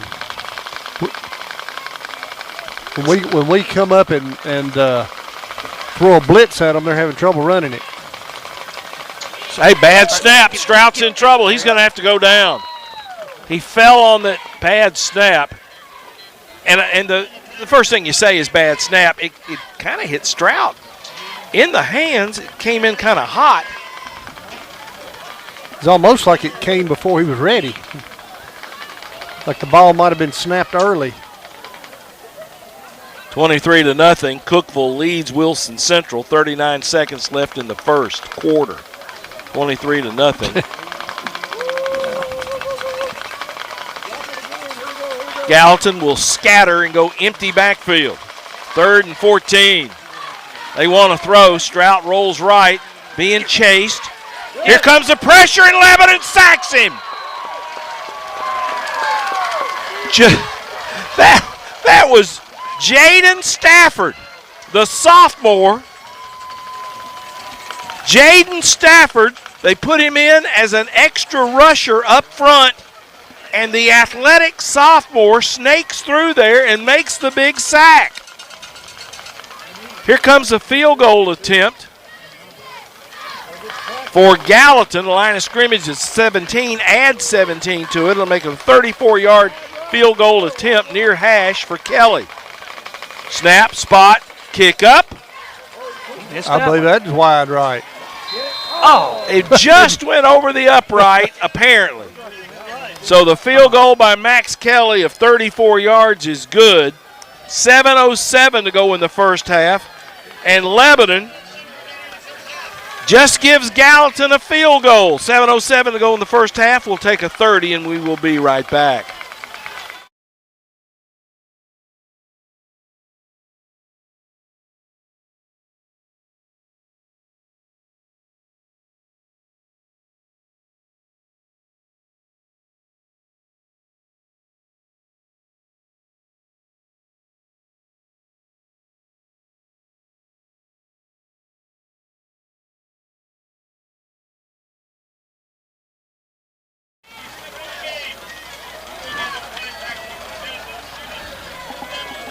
All right, Gallatin takes advantage of the Lebanon interception. They go 35 yards in 11 plays. Max Kelly with a 35-yard field goal, and it was good. So now with 7:07 remaining in the first half, it is Lebanon 14, Gallatin 10. Kelly will kick off. He will kick toward the scoreboard. The wind is negligible. The rain is still coming down. Kelly puts a foot in it. It's high. Oh, we could run this one. Edwards has a chance to field it, and it goes through his hands. It goes into the end zone. He tried to field it like a center fielder with his hands over his head.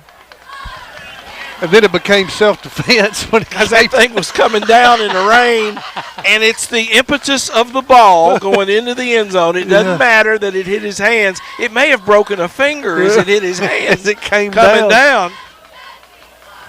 He kicked that as high as the top of the scoreboard, but it was short. I say short. Edwards fielded it at about the 3, or tried to field it at the 3. 1st and 10 Lebanon at their own 20. 14-10 Green Wave. Azita in the backfield.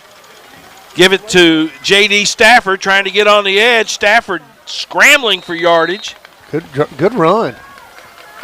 That's a pass, right? Well, was it or was it a handoff? He flipped it. Oh, did he flip it? If he flipped it, it was a pass. Pass, yeah.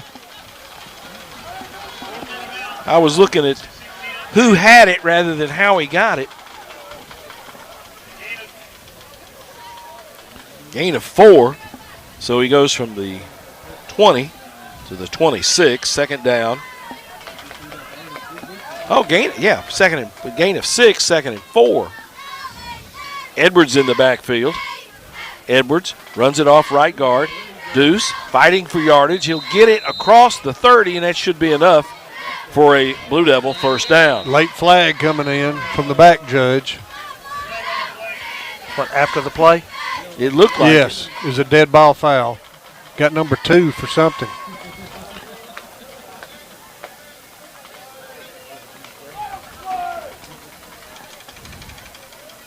Gardner checks in.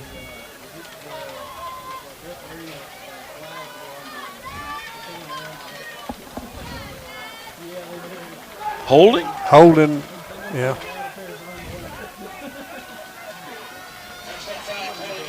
Personal foul. Foul. He's not. The white hat isn't very No. explicit with his calls, and I'm not barking about the call. Well, he almost gave a holding sign. Yeah, his hands were together. His mechanics leave a little to be desired. He's giving one of these. Yeah. So he backs it up to the 15-yard line. Lebanon with a 10-yard penalty on a 15-yard penalty on a personal foul. And you think it might have been on Edwards? The flag was right at his feet. Okay. Second down and 15 from the 15. Lebanon will overset left. Whistle pre-snap.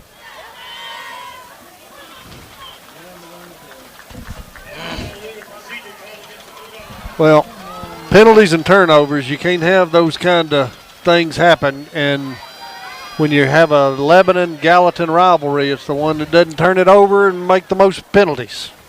It's usually the ones that comes on top. Back them up 5 to the 10-yard line, so illegal procedure, Lebanon. There was movement in the line as Lebanon shifted their blocking back and tight end. Tight end right, and now they will shift everybody over to the left.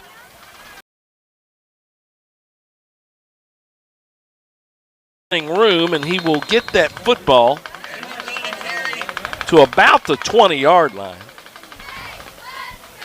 Ran a long way to get it over there. Reckon Rogers gets up a little with a little bit of a limp, and that rain starts to come down some more. Edwards is down. Reckon Rogers is down. The official stops play, and Jacob Woodard comes out to see about the injured player. Well, the Blue Devil Football Foundation thanks football alumni Ryan Alds, Elliot Carson, and Todd Tressler for providing Wednesday's team meal, and Lebanon Mayor Rick Bell for feeding the team earlier today. If you'd like to help keep the Blue Devil Pantry stocked, please call Darren Reynolds at 615-218-0790. Blue Devil Football is partnered with Zaxby's to award a Zaxby's Student of the Game. A Blue Devil prize pack will be presented to the student in the Devil's Lair who shows the most BDP during tonight's game. Be loud, be proud, go Big Blue. Also thanks to certified athletic trainer Jacob Woodard and team physician Dr. Lance LeClaire with Vanderbilt Sports Medicine for providing sports medicine coverage tonight for our student athletes. And the Blue Devil football program appreciates the support of Corey McDonald and the folks at Buckeye Drugs. 315 North Cumberland Street, a full-service independent pharmacy. Visit BuckeyeDrugs.com for more information. Rogers being some sort of leg injury as he comes off the field.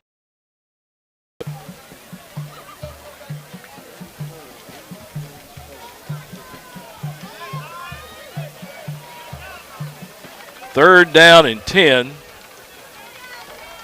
from the 21. Lebanon had, that's from the 20. Lebanon had back-to-back penalties, a personal foul and a 5-yard illegal procedure. Put him in a hole.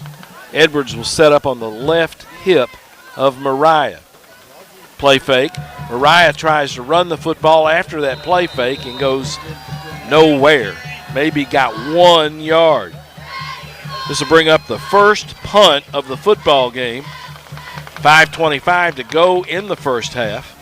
Lebanon leads Gallatin 14-10. Tristan Phillips will be in to punt it. Lowry will snap it to him. Line of scrimmage is the 21. Deep to return for Gallatin is Cagle. Good kick. Great kick. Oh, wow, what a bounce. That ball's going to be blown dead at the 33-yard line. Outstanding kick by Tristan Phillips. And, Bob, it's tough enough to catch it in yeah. the wet, but to catch it, to drop it, and to kick it. Yeah, that's a punter's nightmare when a rainy day, punter and quarterback.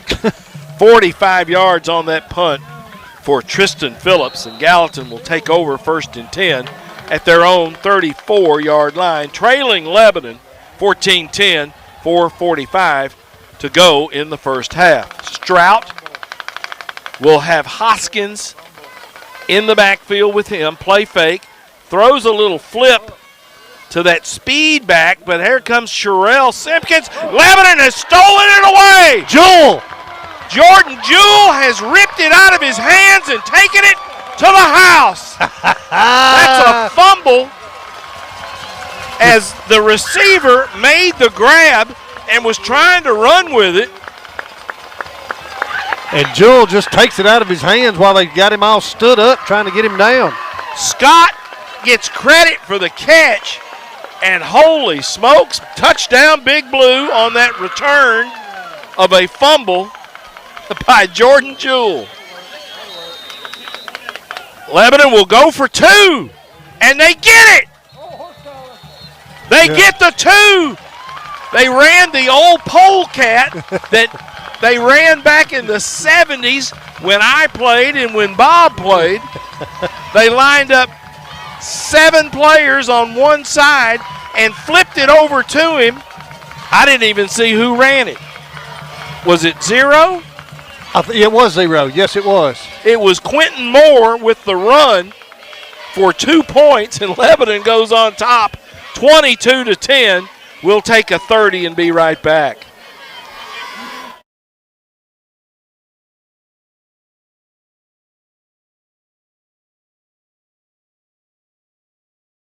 A kind word, a firm handshake, and treating others the way you'd want to be treated.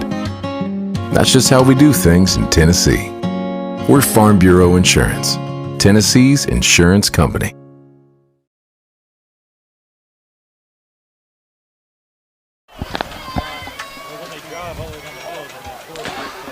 On Gallatin's first play from scrimmage, Jordan Jewell rips the ball out of the receiver's hand and runs the ball back 34 yards for a fumble return touchdown. Quentin Moore with a 2-point TD run. That's a 1-play, 34-yard drive with 4:32 remaining before halftime. It is now Lebanon 22, Gallatin 10. And, Bob, what a boost when your defense can get you points. Well, that's true. You know, they've done a good job. They bend but don't break, but they did a good job that time. Get him. Return man has it out to beyond the 35-yard line. On that return for Gallatin was Jeremiah Williams. Fielded it inside the 5. Bring it out to the 38.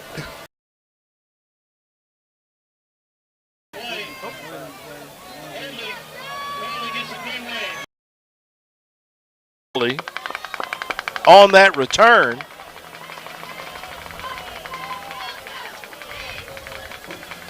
And, Bob, it would appear that Lebanon's football team wants this one pretty badly. Yeah. The fight's not out of them. The penalty's going to be half the distance back to the 10. That had to be a spot foul, Yeah. So Gallatin will start this drive at their own 10. Did we ever see an indication of what it was? I never saw one. I'm sorry. Yeah. Holding is what our spotter says. Tailback gets flipped. That's Hoskins. He got zip on that one. Jewell and McPeak on the tackle for Lebanon. And that Lebanon defensive unit playing with a physical force. No gain on that play for Hoskins. Strout wants to throw. Pressured. Had to be a holding. Oh, that's a safety right there. He threw it out of bounds, and there was no receiver in the nobody neighborhood. around. Nobody around. And they're pointing at Williams, number 6, but he was inside the numbers. No, he wasn't even close out there. That's awful. Yeah. Strout got pushed out of the pocket, was rolling toward the Lebanon boundary and just floated it out of bounds. There wasn't a white jersey, folks, anywhere near him. Strout wants to throw again. He cranks up a long throw, and that's going to be incomplete. Incomplete. Damian Calloway on the coverage. Intended receiver was Scott. And Lebanon has forced a punt for Gallatin. That was justice right there. Absolutely. Yeah. And that's a bad situation when you. Thank goodness their receivers are not catching the ball, because that was a catchable pass right there. Yeah. Lebanon will take a timeout. We will keep it right here during this little break in the action. Thanks to LHS graduate Kenny Salas and the Salas Realty Group located at 120 Public Square. Whether you're buying or selling, visit SalasRealtyGroup.com. Congratulations to Lebanon High sophomores Riley Rogers, Izzy Haynes, and Lottie Pruitt, who qualified in the Region 5 meet to run in the TSSAA State Championships, marking the first time in the history of the program LHS will be sending 3 young ladies on to state. On the boys' side, Everhart Swain has qualified for the state. All 4 will run in the state meet Saturday, November the 8th at Sanders Ferry Park in Hendersonville. You got to admire those cross-country kids. Yeah. To run like that. Running, to me, was always punishment. I ain't running nowhere. Well, if you see me running, pick me up. Somebody's after me. Max Kelly will be in his own end zone to punt this football. Deep to return, Jaden, we call him J.D. Stafford. Snap is high over the head of Kelly. There's a flag on the play, and he kicks and shanks it out of bounds. At the 10. Gallatin had a man move in the backfield. Illegal procedure might be that call. The snap was high. Kelly did all he could to get his hands on it. Penalty against Gallatin will be declined, and Kelly, of all people, has shanked one. The line of scrimmage, Donald, was the 10, and the kick goes for 0. I don't know where they're going to put the ball. They marked the ball tonight, right? And they don't know where they're going to put it either. No. They're putting it at the 11. That's a 1-yard punt. That's a 1-yard punt for Max Kelly. That'll kill you, average. And the snap, Kelly did all he could do. Yeah, it was because they were coming after him, and he got the punt away. Lebanon leading 22-10, 3:34 to go in the first half. Can Lebanon pile on? Here comes Deuce Edwards, who runs over a man at the goal line and scores. Touchdown, Big Blue. Deuce Edwards from 11 yards out got a head of steam, and Bob, he slaughtered somebody at the line at the goal line. Yeah, that young man that he ran over at the goal line going to have snot bubbles. Lebanon will attempt the PAT. Line up with Lowry to snap it to Mariah, who will put it down for Phillips. Snap. Spot. Kick up. It is blocked. Gallatin blocked that PAT, blasting through and blocking it. Good thing we went for 2 last time. Kaysen Boswell, the sophomore defensive tackle, blocked it. But Lebanon leads this one 28-10 with 3:29 to go in the first half. We'll be back.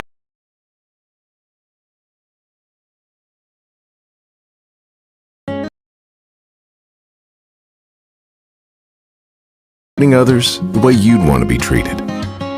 That's just how we do things in Tennessee. We're Farm Bureau Insurance, Tennessee's insurance company.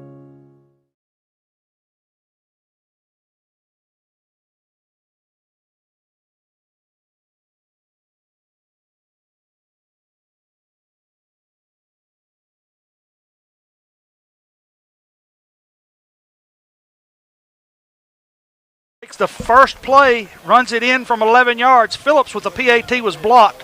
but 3:29 to go before half. It is now Lebanon 28, Gallatin 10. Guys, let me tell you something. I don't know when this last time this happened, but Deuce Edwards has 8 carries for 109 yards and 2 touchdowns. Mariah has 6 carries for 125 yards with a touchdown. So we've got, between the two, they've got 245 yards in the first half. Wow.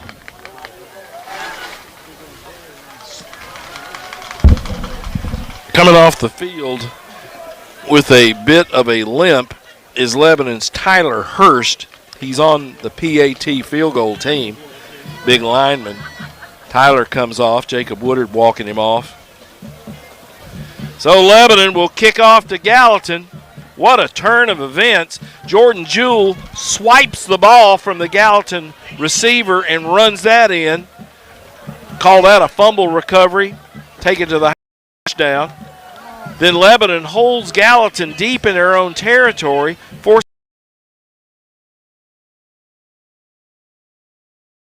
And Lebanon, with the ground ball kick, will be fielded here on the sideline, and he will be finally ridden out of bounds by Azita. The return man for Gallatin was Jenkins, and he spun out of a tackle. Lebanon had him cornered. They're going to call him down at the 34-yard line.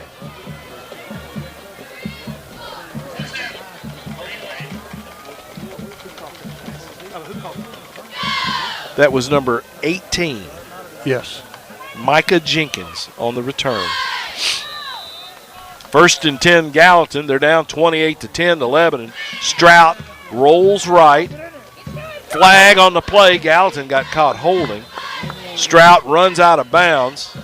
That will stop the clock. He wanted to throw that football, but there is a flag on the play, and apparently Gallatin is holding.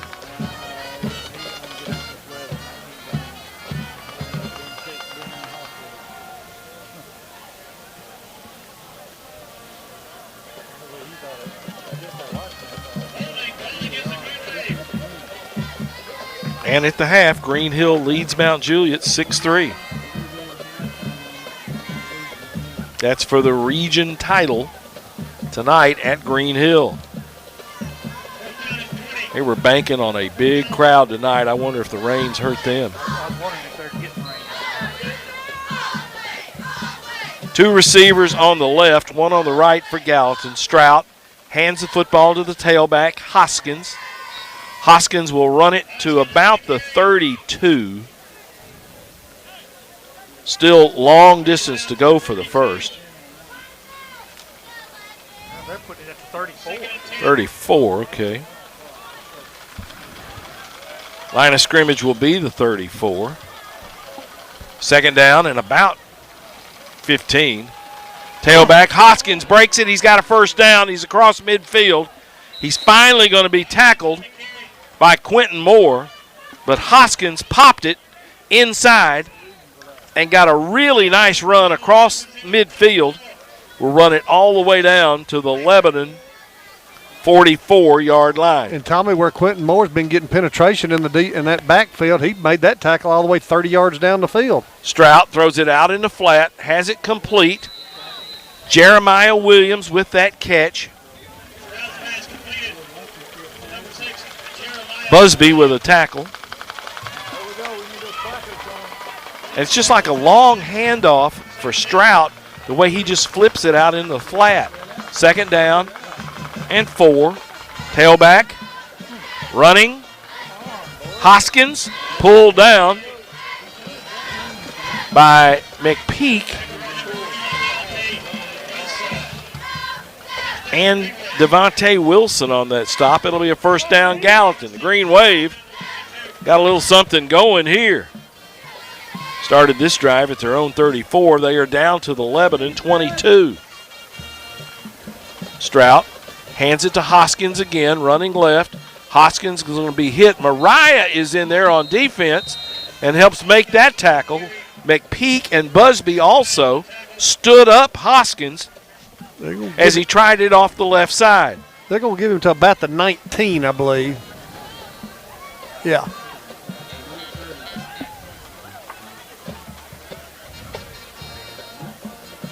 Yeah, that Cookeville Green, well, I'll get you in a second. Hot pass over the middle, that is caught. Strout connects to Jeremiah Williams, and Williams will run it right outside the goal line. He's down at the 1.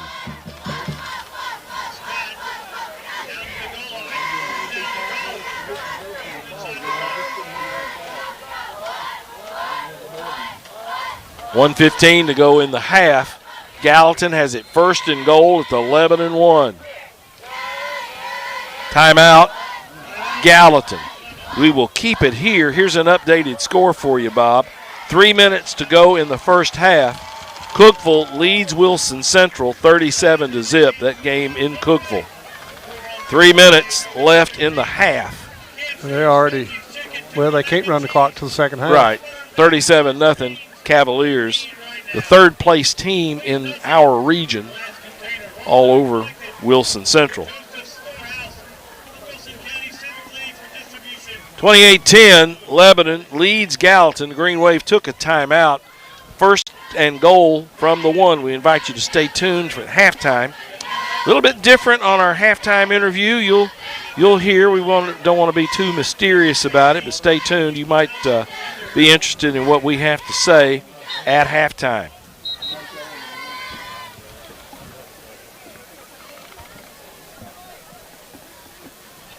Okay.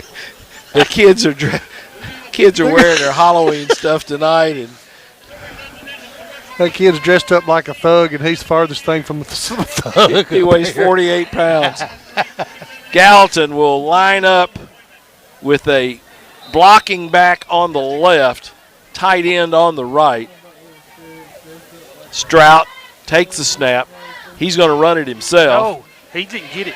And he did not get in the end zone. Devontae Wilson tackled him from behind, caught him, and knocked him over a pile. And Devontae was afraid he'd get called for a penalty, and he helped him up.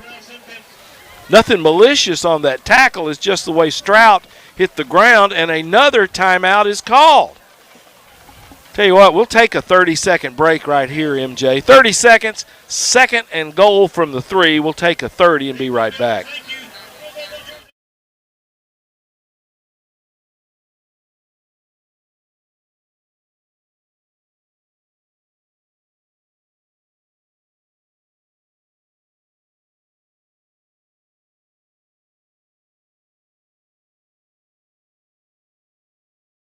Tennessee.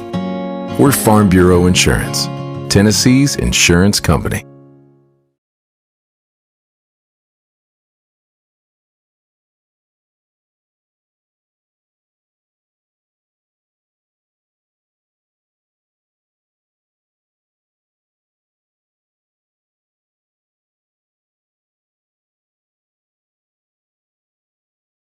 Seconds to play in the first half. Lebanon again leads 28-10. Gallatin's knocking on the door, but for 2 plays, the Blue Devils wouldn't let him in. Strout will have a diamond set in the backfield, have backs on either side of him and then a tailback behind him.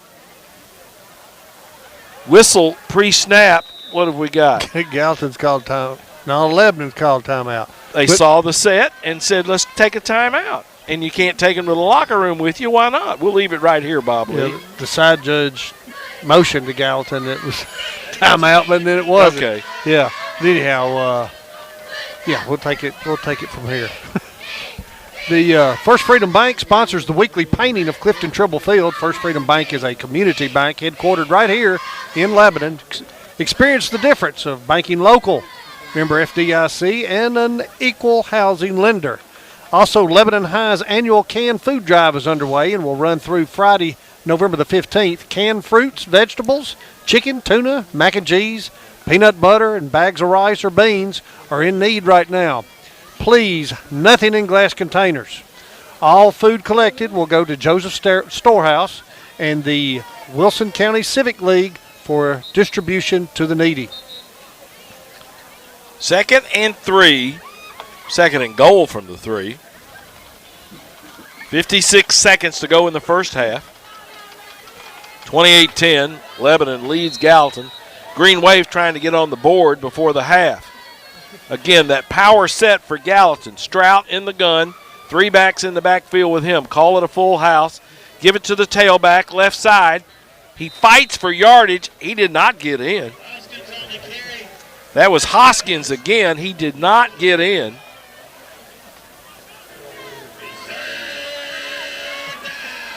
Third and goal from the 1, and the clock runs with 38 seconds to go in the half.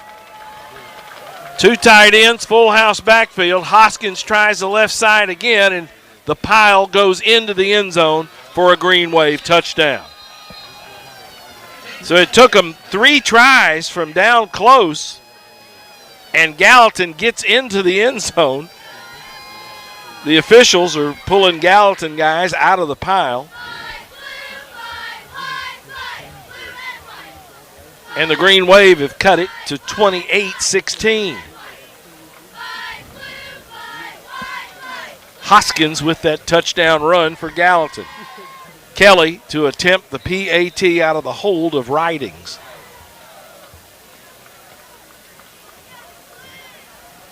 Seven seconds left in the first half of play. Gallatin cuts it to 28-17. Lebanon will take a 30-second break, and we will be right back.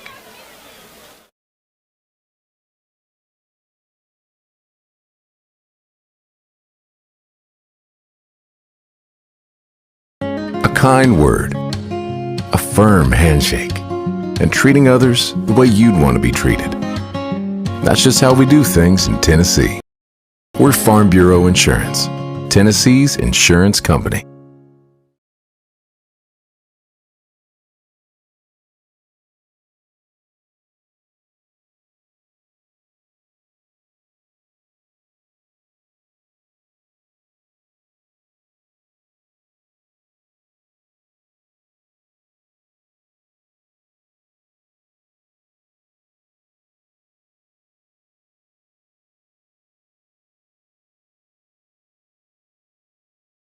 Last time he kicked off going toward the scoreboard, he kicked it a mile high,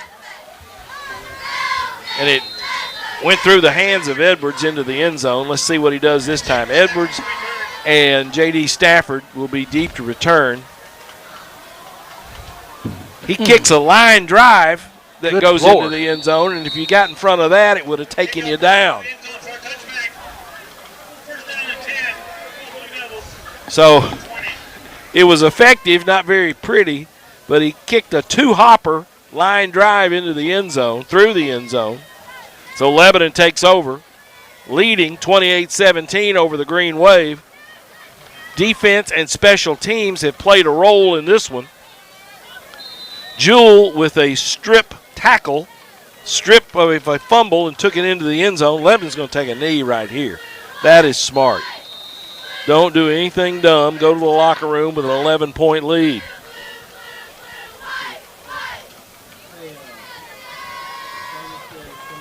(28-17), and Lebanon will not have to snap it again. That will be the end of the first half. And at intermission, Lebanon leads Gallatin by a score of 28-17. Let's take a 2-minute commercial break, if we would, MJ. 2 minutes. You're listening to Blue Devil Football on WANT, WCOR. We'll be back in 2 minutes.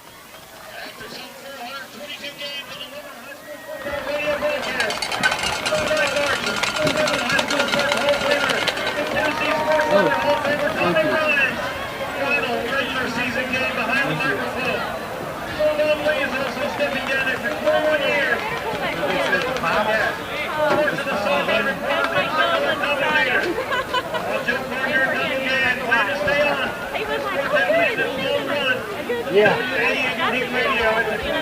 Yep. This season, Blue Devil fans, direct your attention to the press box. Let's hear it for Tommy Ryan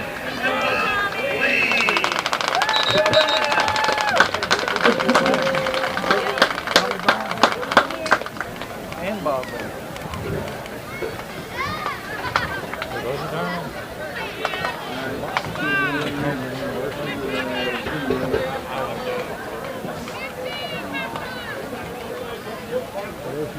We're getting ready to play the band video. 15 minutes on the clock, please. 15 minutes on the clock. Okay. Good luck and duck. My whole bottom half's wet. You want to eat cookies or dessert? How you doing, Brooke? All right.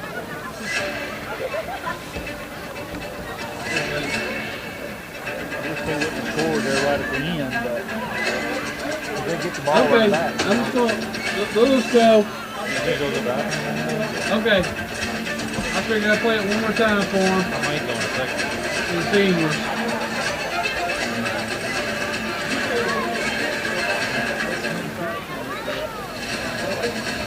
Not yet. You got 30 seconds.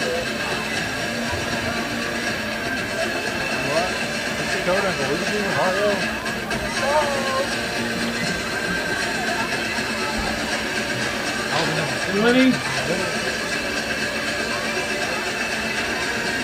15. 10. High school band. And go.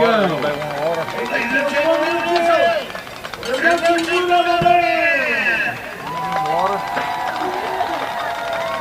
Ain't pour some in your head.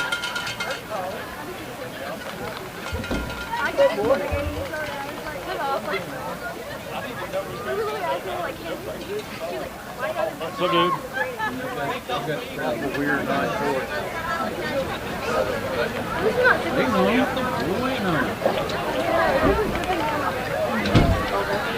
Glad you come out.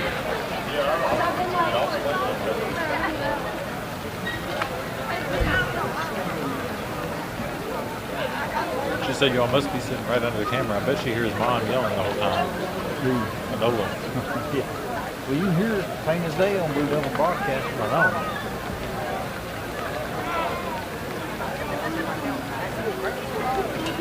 We don't have a Towel dry? Kinda. I'll say I'll give you mine, but I've been wiping my nose with it. You might not want it. He's on the side. What's up, dude? He's a girl following you.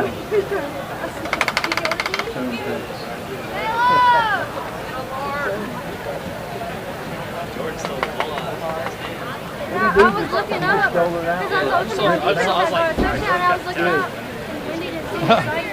I guess it's still running. Anola said she can hear the whole conversation. Usually I can tell by Wendy's reaction, but she didn't even say it. We ain't been talking crap, man. Is that it right here?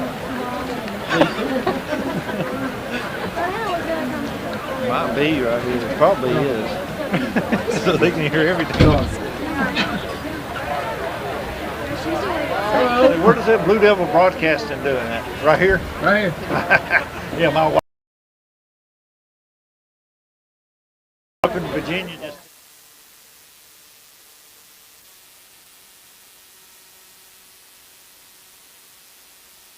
You can still hear when y'all were up there too.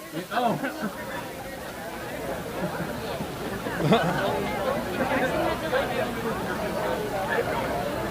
We couldn't even do our sign that we worked on.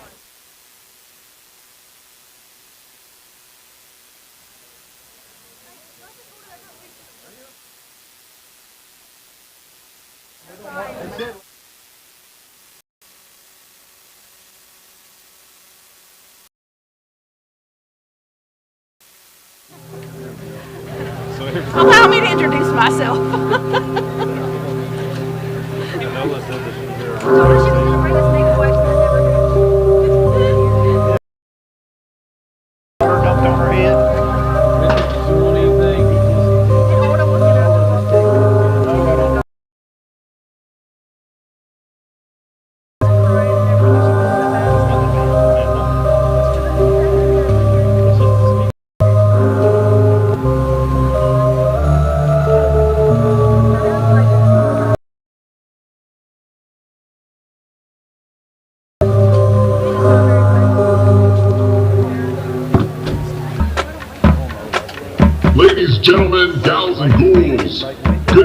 and happy Halloween.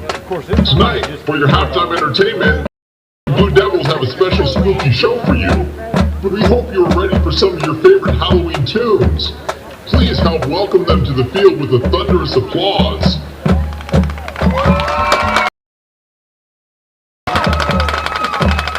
Excellent. Now, first up,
Alright, that was pretty fantastic.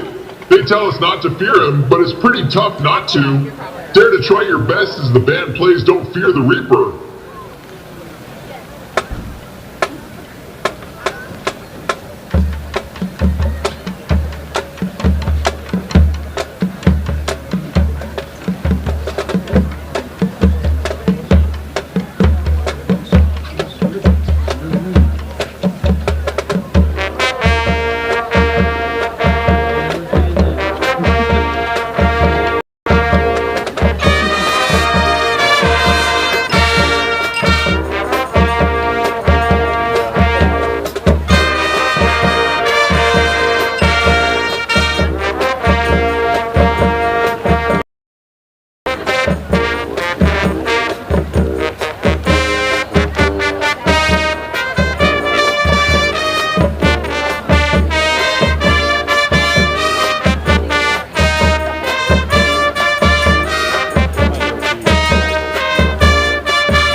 Now, we are thrilled to welcome to the field your LHS dance team as the band plays your favorite group.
certainly been a fun night of Halloween music, hasn't it? We have one more for you tonight. We couldn't imagine a spooky halftime show without this song. MJ made it an instant classic when it released in 1982, and everyone's been singing and dancing along ever now. For some Thriller.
told Brooke I was going to get my Michael Myers mask. For the little trunk or treat thing. Do y'all still have it? That's going to wrap up this. Hope we haven't brought anybody down, but stay tuned for more on the Blue Devil broadcast. And stay tuned for the second half after this 2-minute commercial break.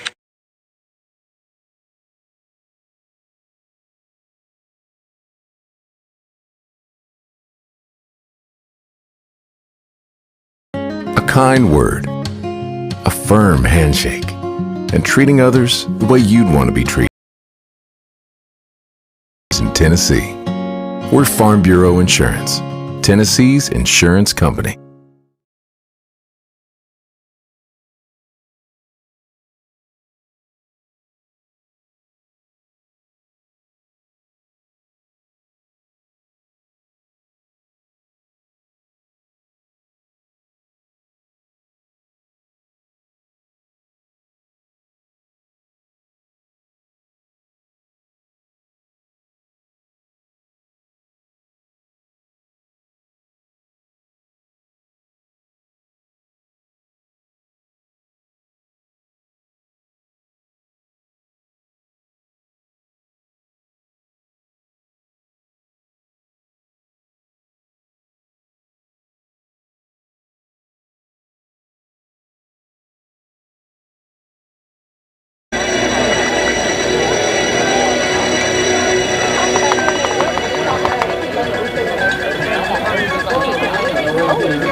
Yeah.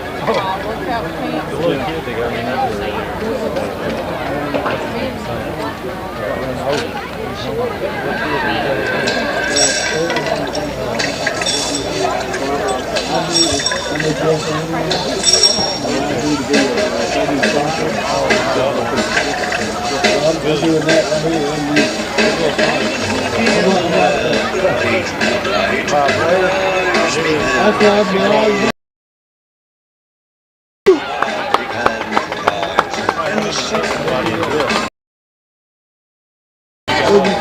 It is the news tonight.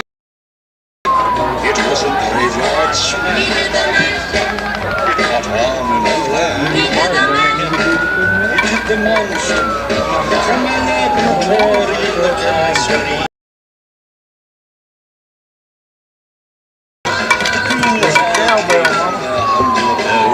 To get a joke.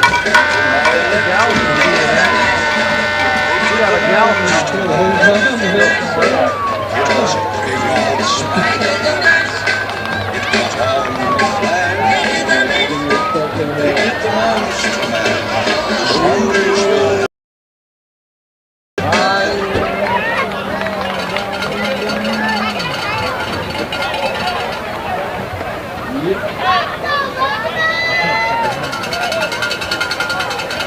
Boo!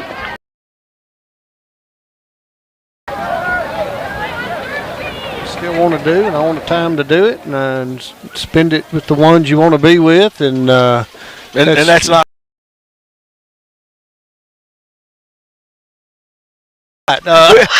We've spent a world of time together.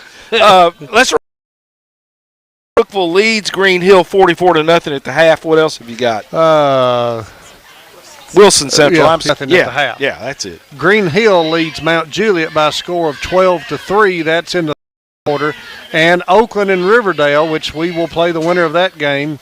Oakland is leading Riverdale. Both of those teams undefeated in their region. Scoreboard Central. Edwards kicks that one. That's not Edwards. That is Phillips. Kicks it. It falls dead at the 5. There's a flag on the play. Jeremiah Williams on the return. He gets stood up and taken down at around the 12-yard line. But the kick.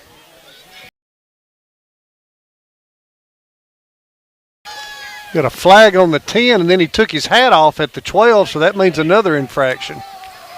Tristan Phillips got that ball to stop dead at about the 6-yard line.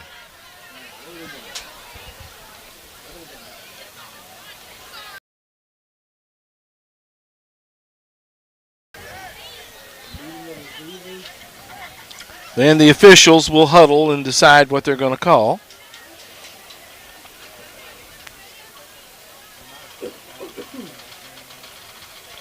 All right, let's see if we can get an indication from our white hat.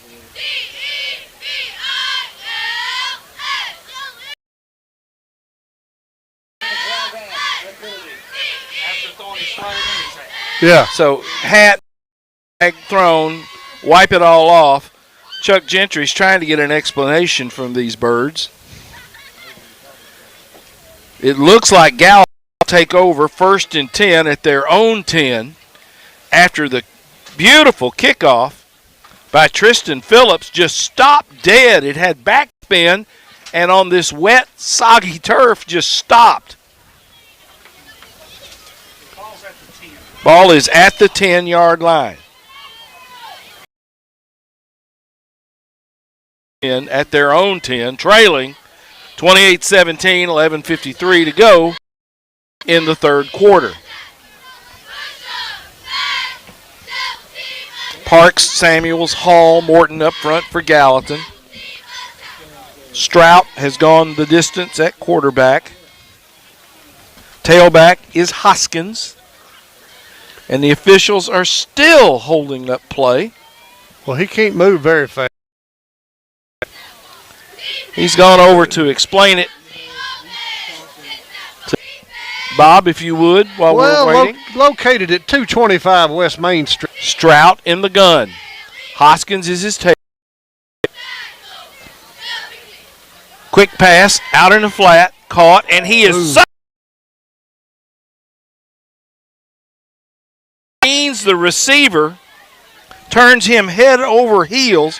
Jeremiah Williams caught it, and he was blasted by Damian Calloway. Almost as if he was doing a cartwheel or something, just flipped him.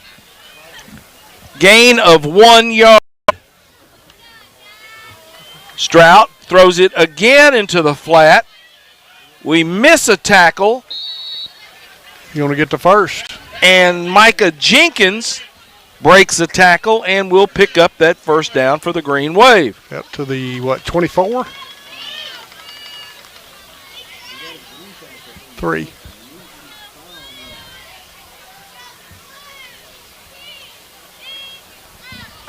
Strout hands the football off to Hoskins. Hoskins running down the right boundary.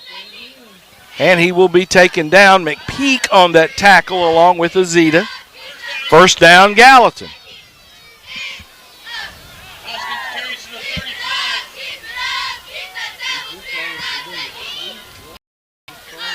Ball's going to be spotted at the 34-yard line of Gallatin. They started the drive at their own 10.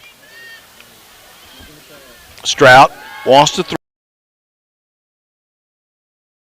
Incomplete. Intended for Jenkins.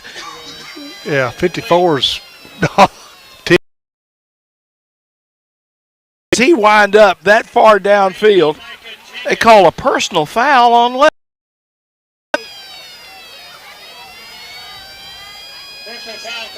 Well, that I did not see. I was watching the path of the football. Yeah. Haul it in. Apparently a 15-yard penalty against Lebanon for a personal foul will take it all the way to the Gallatin 49-yard line. First and 10, Green Wave. Offensive lineman 10 yards down the field when the pass was thrown. Strout in the gun, 2 receivers left. Man coverage here on the near sideline.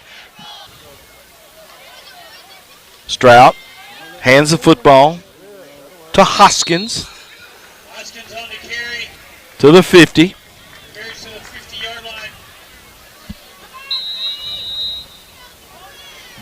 Man down. And there's timeout. As there's an injury timeout. Bob, go ahead. Well, Blue Devil football appreciates the support of Tim for over 17 years. Call Tim at 615-553 to schedule an appointment. Also, a big Blue Devil thank you goes out to Jersey Mike's.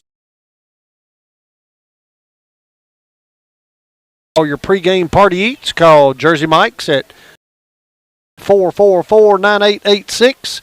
Jersey Mike's is always a sub above. Bob, our managers are watering our football players, our defensive. They're soaked to the skin. Yeah. Stick your tongue out. But still taking on fluids. Lebanon has a man coming off the field. Is Jawan Stafford, the injured Blue Devil.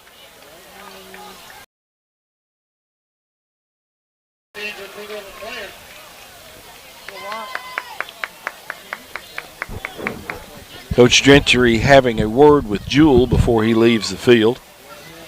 No timeout charge. 10:43 to go in the half in the third quarter. Ball squarely at the trails Lebanon 28-17. Strout in the gun, 2 flankers on the left side. Tailback Hoskins gets to the second level, and he will run that football to the neighborhood of the 42-yard line. It's going to be just a little bit short of the first down, 3rd and 1.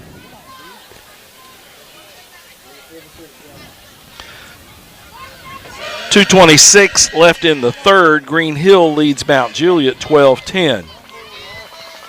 12-10. Hoskins again off the right side. And he's thrown down roughly by Lebanon's Quentin Moore. Q Moore has been in on some plays tonight defensively, and he has a 2-point run for a conversion.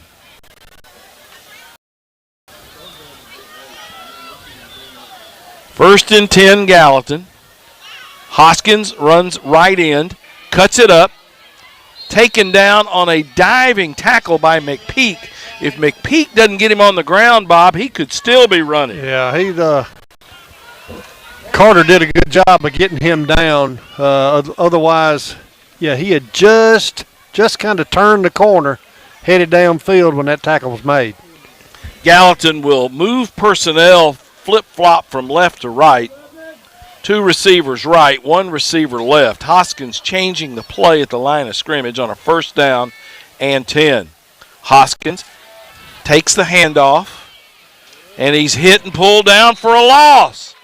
Carter McPeak and Gianna Zeta on that tackle behind the line of scrimmage for Lebanon.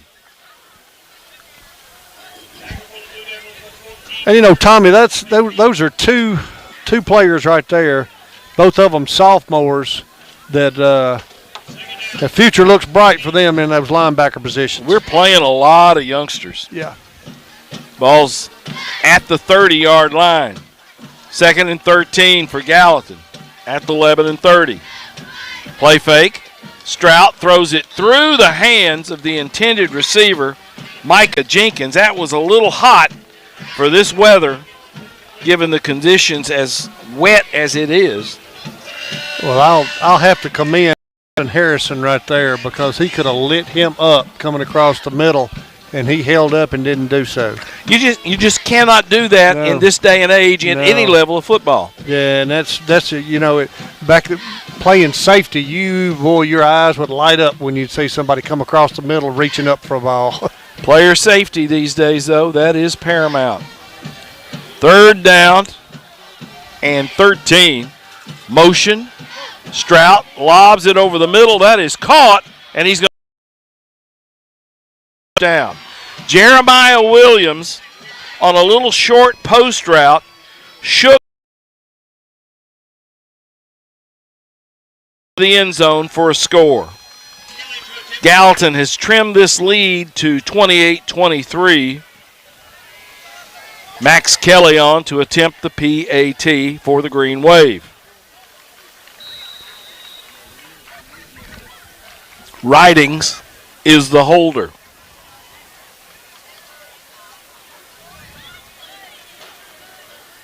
Snap, spot, put it up, and it's good. 28-24, Lebanon leads, 8:53 to go in the 3rd. We'll take a 30-second break, and we will be right back.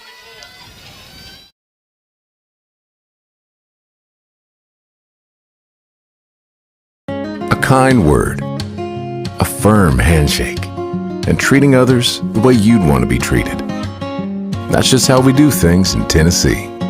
We're Farm Bureau Insurance, Tennessee's insurance company.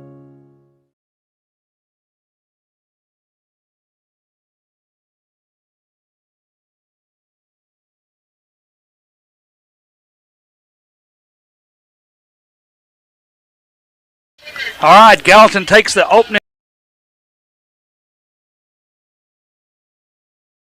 Strout with a 30-yard TD pass to Williams. Kelly with the PAT's good with 8:53 remaining. Kind of right in the middle of that drive. Max Kelly will kick it off, kicking toward the scoreboard. Bangs a kick that will go deep into the end zone, and it will fall about 2 yards from the back of the end zone. So Lebanon will take over 1st and 10 at their own 20-yard line. Well, offense needs to bounce back now after Gallatin's put theirs on the board. Lebanon's first possession of the 3rd quarter. Is that right? Yes. Gabe Allen, Luna Garcia, Mofield, White, and Hinesley up front for Lebanon. 4-man front for the Wave. Tailback, Edwards. hits it off right guard, and he is stood straight up. And they may give him half a yard on that gain. Certainly not much more than that. No gain.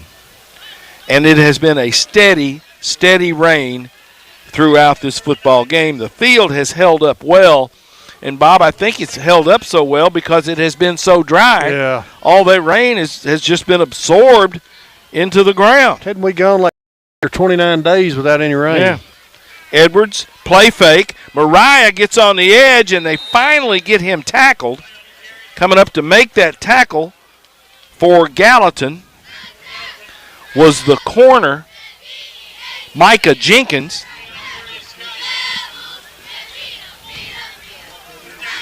Gain of 6 on that play, but that'll bring up a 3rd down and 4. Football at the 26-yard line of Lebanon. 45 to go in the 3rd. Winner of this game will play the winner of Riverdale Oakland in Murfreesboro next week. Motion. Cross in the backfield. Edwards makes a man miss, just drops his shoulder. Has that 1st down for Lebanon. The young guy who knows how to run the football. Well, and he's got the instincts that he has. I mean, that's something you don't got it or you don't. Searcy out of the game. Gardner in as a split receiver. Lebanon will have 2 receivers on the right, Binion and Gardner. Edwards tries that right side, has a good block, has a 1st down for Lebanon, has it out near the 50. He popped out of bounds. They're holding the sticks on the far side until they spot it, but no, that will be a 1st down, Big Blue. He'll get near midfield now. Ball's at the 47-yard line. Lebanon quickly to the line of scrimmage. Inverted twins left, tight end right. Mariah checks the sideline for the play call. Edwards is his tailback. Better hurry. They got it off. And they hand it to Edwards. And he's across the 50. That may have been a gift. I don't know if the official, the back judge, was looking at the clock. Because when we changed the play at the line of scrimmage, that clock was at about 4.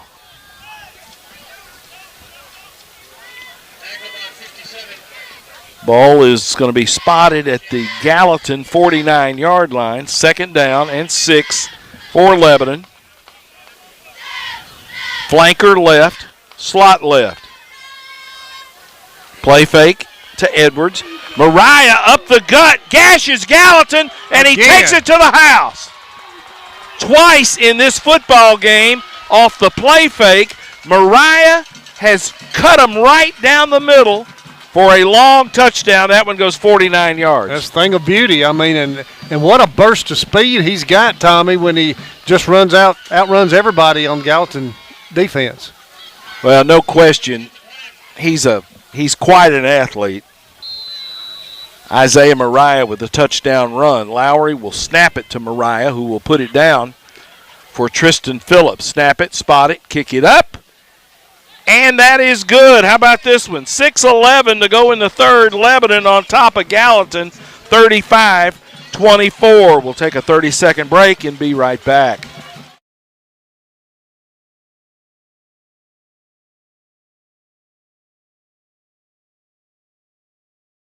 A kind word, a firm handshake, and treating others the way you'd want to be treated.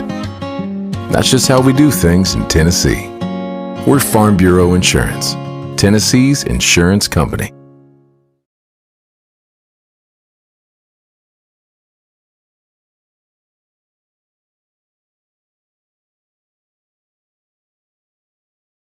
All right, Lebanon answers back. 80 yards, 7 plays. Isaiah Mariah, 49-yard TD run straight up the middle. Phillips' PAT was good. So with 6:11 remaining in your third quarter, it is now 11-35. Gallatin 24, excuse me. Wonder where Phillips kicks this one. The last one he kicked looked like one of Bob Lee's approach shots. It just stopped.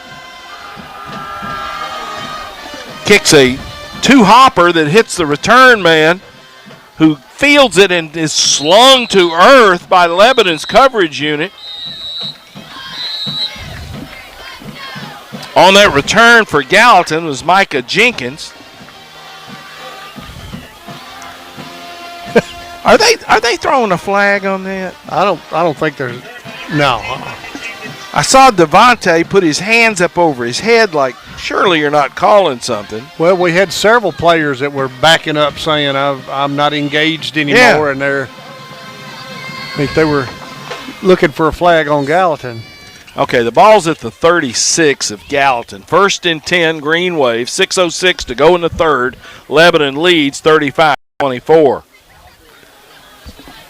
Strout has two receivers on the right, and that big Hoskins kid at tailback. He hands it to Hoskins, who is tackled from behind. Greer on the stop along with Sherrell Simpkins. Simpkins, a junior linebacker. Again, we're calling names of a lot of upperclassmen. Line. 4-man front, now a 5 for Lebanon. Play fake. Strout throws the slant, and it's promptly dropped. Wow. Strout deserves a better fate. His receiver. That's about 4 or 5 that's been dropped tonight. Jenkins dropped that one, and it hit him dead in the hands. Of a skinny post route. No free safety. They're going back. They got penalty on Gallatin. But now he's going to give it. Ineligible. Ineligible man downfield. I never saw a flag. You know, every pass he throws, it looks like it's. I mean, it does. It doesn't look like he's got. It's like I'm trying to just barely ease it in there. Like he's in a contest at the fair and just trying to flip it in there. Yeah. Two receivers.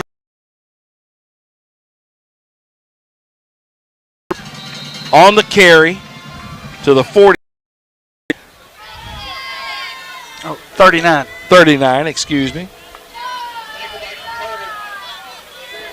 Ozita out of the game. Isaiah Mariah comes in as the rover back. And as the rover, he's kind of a hybrid. He can play close to the line of scrimmage or back into coverage, depending upon what Gallatin gives him.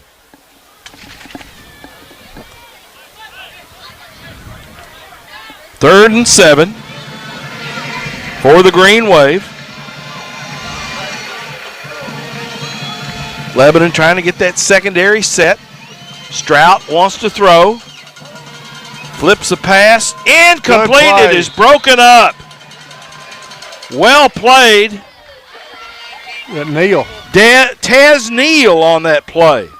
They were trying to throw it to Jenkins. And quite honestly, there were 3 Blue Devil defenders around the receiver, and Neal got in front and knocked it away. You know, and because of that kind of lazy or lob throw, he was able to get to it. If he put some mustard on the ball right there, we never get to it. We haven't seen him play in a year, and I wonder if the weather is affecting the way he's throwing that football, or at least gripping the football. Max Kelly in the punt. Line of scrimmage is the Gallatin 39. I don't think J.D. Stafford's deep enough.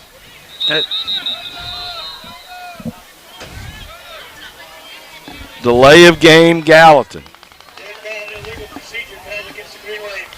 There are moments when it looks like a pair of 3 and 6 teams are going at it. You're 3 and 6 for a reason, folks. We are and they are. Back it up to the 34-yard line. A penalty for Gallatin, and Kelly will try to kick it again. Lebanon will have 9 at the line of scrimmage. Snap is there. Punt is away. And we will not try to field it. It will die at about the 16-yard line. And Kelly, he knows what he's doing. He hit the deck. He acted like he got hit, but really nobody was close to him. No, they had some pressure coming up the middle, but it was way too late to get We're going to see that guy kick on Saturdays for the University of South Carolina. Cool.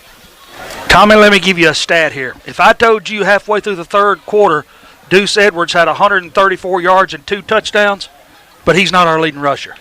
Isaiah Mariah, 179 yards and 2 touchdowns. Wow. 313 yards and 4 touchdowns through 2.5 quarters. On the ground. Wow. Well, that's what Lebanon does. That's what they have to do to be. Hand the ball, coming to the near side. J.D. Stafford has a little bit of running room, and he gets bopped out of bounds on the near sideline. It's going to get the first down, though. Chuck Gentry just took a football to the head. Was that Chuck? It got hit in the head? Yeah, it was. They tried to flip the ball to the officials, and it hit Chuck in the head. Where are they putting the ball? 28? 28-yard line, yes. Ball at the 28.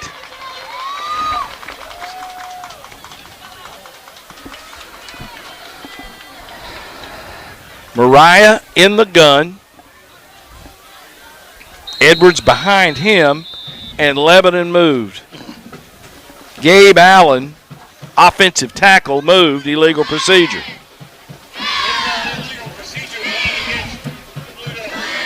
What about the penalty situation today, Donald? Lebanon, 6 penalties, 60 yards. Gallatin, 6 penalties, 50 yards. Into the third, Green Hill leads Mount Juliet 12-10. That game at Green Hill.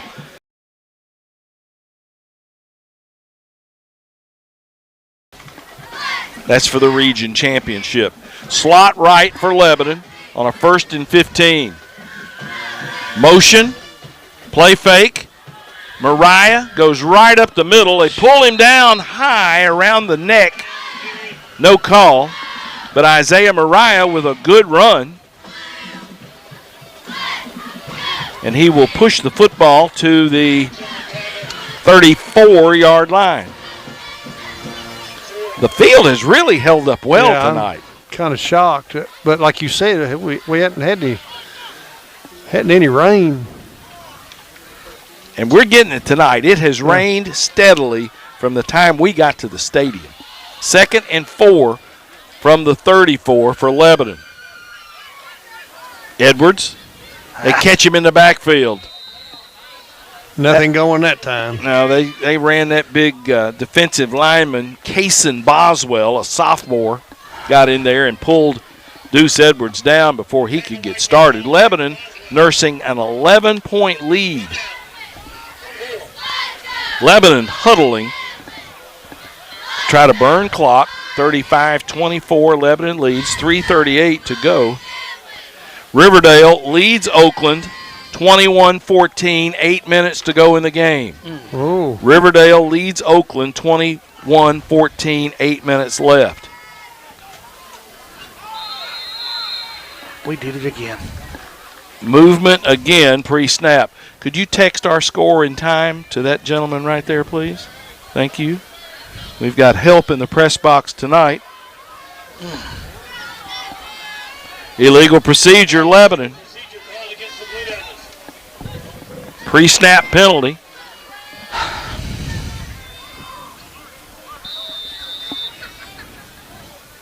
Back us up 5. 3rd down and 9. From the 29.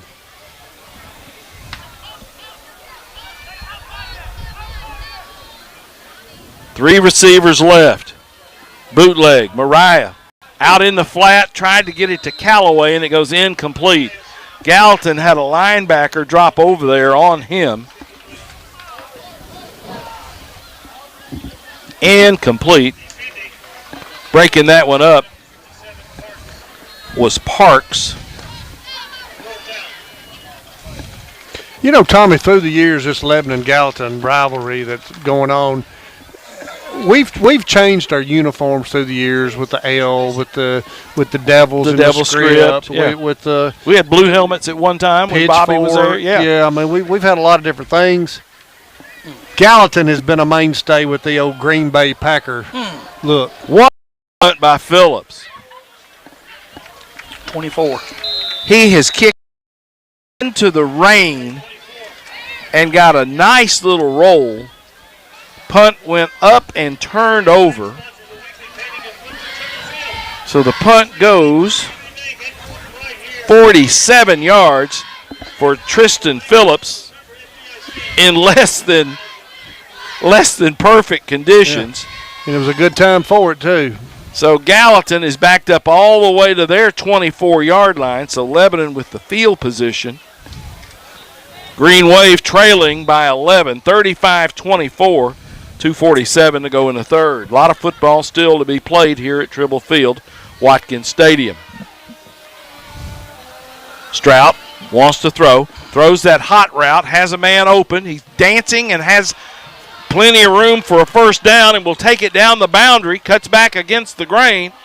That pass didn't go 8 yards from quarterback to receiver. Going to get down to the 27, 28. But when Jeremiah Williams caught it, he was moving and has it all the way down to the Lebanon 28. Again, no sign of panic by Strout. The jersey, that was Quentin Moore. Then Jewell finished him off. Hoskins on the carry.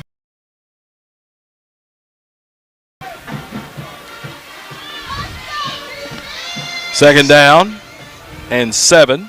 Ball at the 20. Hoskins off the right side. Hoskins forced out of bounds. Down around the 20. Short of the first down. Third down and about 3.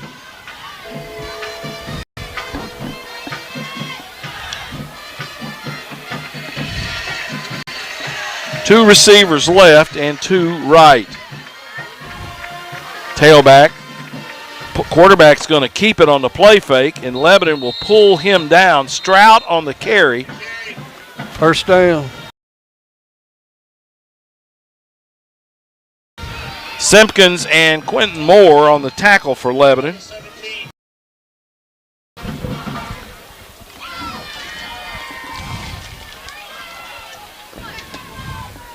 Slot left. Strout in the gun on 1st and 10. Play fake. Flips a little pass out in the flat. That is caught. Flags. And a flag on the play. 2 flags.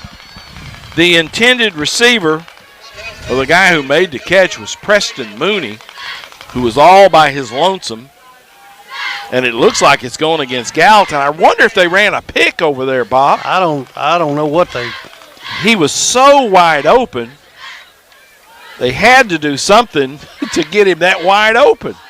You're right. I don't know what they've called it, but we've not gotten indications. We'll see what he said. Holding. Well, maybe they held. Gallatin's on the line of scrimmage as that penalty is being marked. They're ready to go. Back it up to the 24-yard line. Thank you, Donald. 2 receivers left, 1 right. Carry. Hit. Taken down by Ozita. Also on the stop for Lebanon, Dion Mills.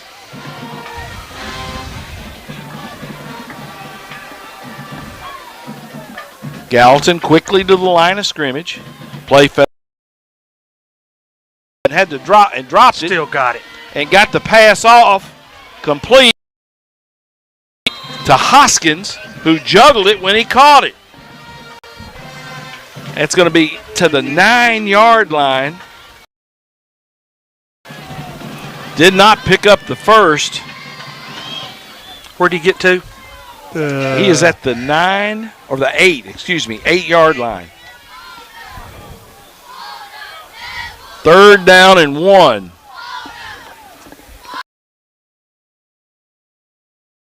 Hoskins on his right hip. Give it to Hoskins. Hoskins will have the 1st down. He's inside the 5.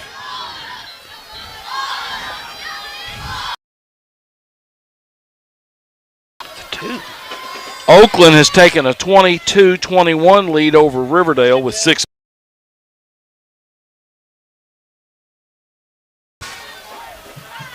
First and goal, Gallatin. Strout in the flat, he dropped it. There's a flag on the play. The receiver dropped the ball at around the goal line, but there's a flag on the play. Busby comes off. Tez Neal comes in. Gallatin. Our Lebanon kids are clapping. I'll wait to get too excited until I see from the officials. Pass interference, Gallatin. Less than emphatic on the signal.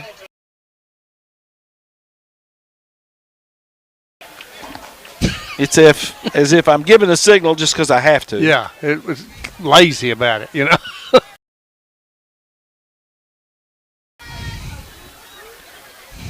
So pass interference, Gallatin. That must have been a pick play. Good Lord.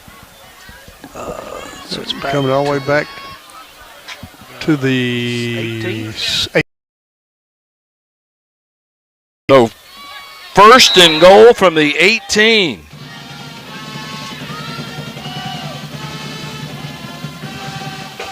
Strout. Pass in the flat. He dances and he's taken down. The ball came out. I think Lebanon got it. Gallatin's receiver caught it and dropped it. And what a play. Defense shows up. Jeremiah Williams had the ball knocked loose, and Damian Calloway came away with a recovery for Lebanon. Yet another stellar defensive play by the Blue Devils.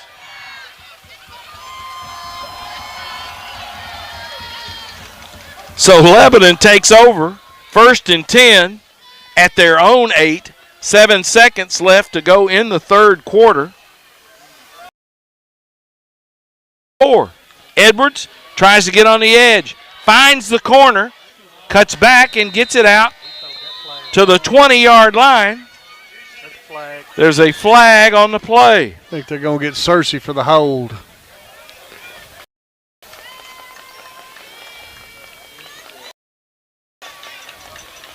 The penalties on the offense, they won't extend. Let's see. Lebanon's walking backwards toward the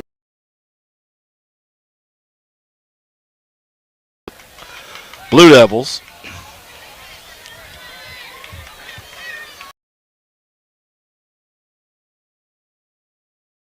They will probably mark it, raise the ball over the head of the official, and indicate that's the end of the 3rd quarter.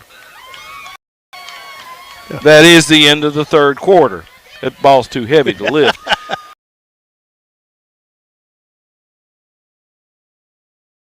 They're gonna play one more play, an untimed down. Reset the 42nd. What they were saying. I'm confused. Yeah, 8 seconds on the play clock, and Lebanon's going to have to run a play.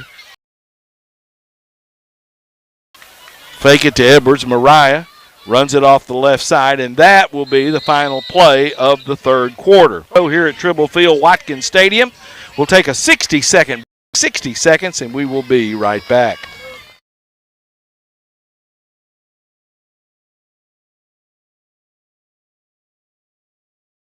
A kind word, a firm handshake, and treating others the way you'd want to be treated.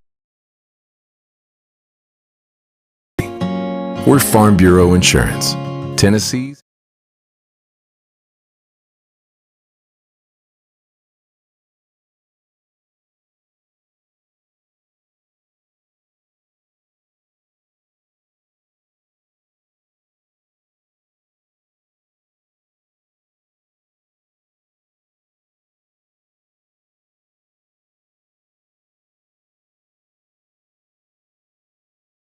Set. I heard them say, oh, yeah, we don't have a game tomorrow.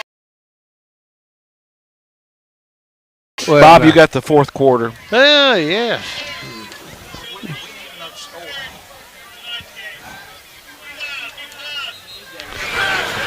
Tonight's fourth quarter is brought to you by Shop Springs Creamery, 2816 Sparta Pike, where the chocolate milk of Blue Devil football. 12 minutes of regulation to go. It's going to be the end of the season for somebody here tonight. The winner of this game advances to the first round of the Riverdale or Oakland. Bob, what's the last score we have on those guys? Last lead by a score of 22-21, with and that's in the fourth quarter, under 8 minutes to go.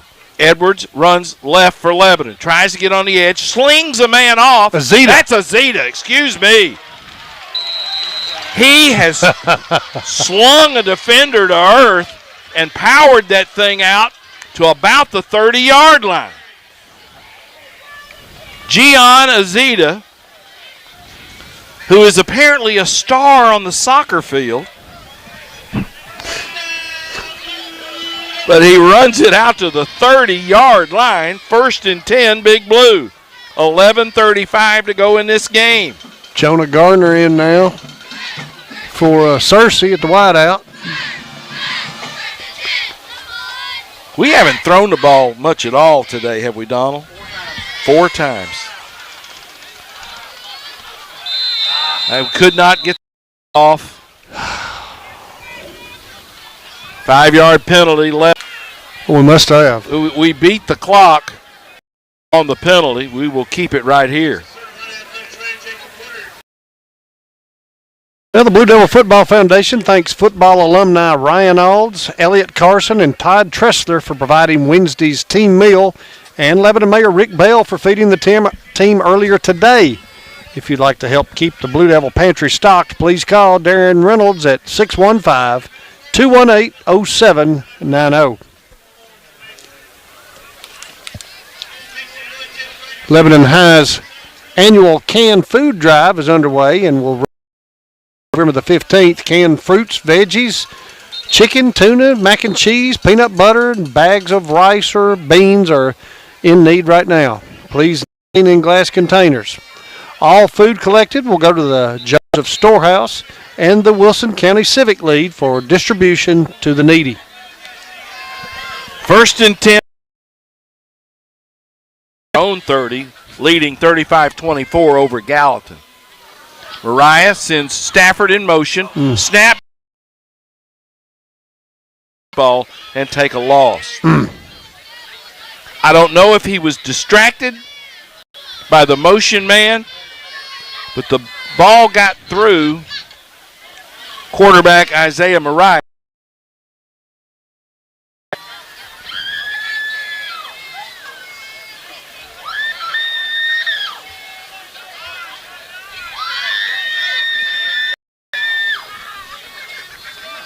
Edwards sets up on the right hip. Edwards runs left. Edwards gets on the edge. Look out. Deuce Edwards is going to the house. Don't block anybody. Don't touch anybody. Deuce Edwards is going to go coast to coast. Touchdown, Big Blue. Good grief. Sure-footed when he made the cut. Speedy down the boundary. Deuce Edwards goes how far? 81 yards for a touchdown. Whew. Good grief. The numbers tonight will be staggering.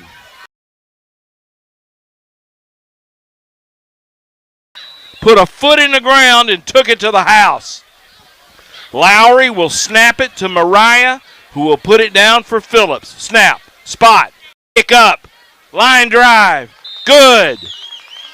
10:29 to go in the game, and Lebanon is spacing it out. It's 42-24. Back.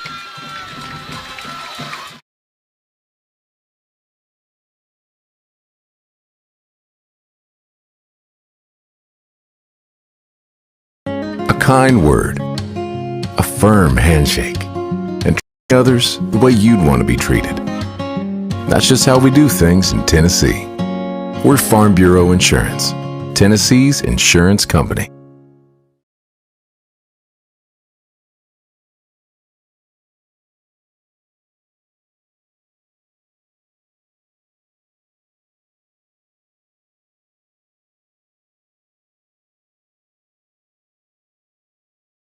'81-yard TD. He's good. 10:29 remaining in your ball game. It is now Lebanon 42, Gallatin 24. Deuce Edwards, 3 touchdowns, 215 yards rushing. Isaiah Mariah, 2 touchdowns, 194 yards rushing. That's 404 yards, boys. Edwards kick. Tristan Phillips' kick is caught, bobbled, and he's going to be pulled down. That's J.D. Stafford on the tackle. That kick skipped, hopped. The return man, Williams, had trouble fielding it, and it gave the return a chance to run down and take him to the ground. Gallatin will start at their own 8-yard line.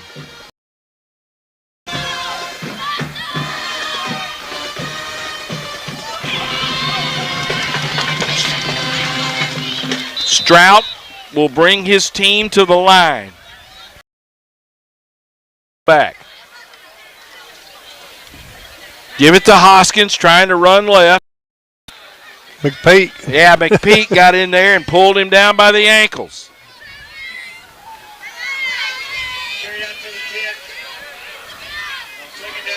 Gain was to the 10, so a gain of 2 for Hoskins.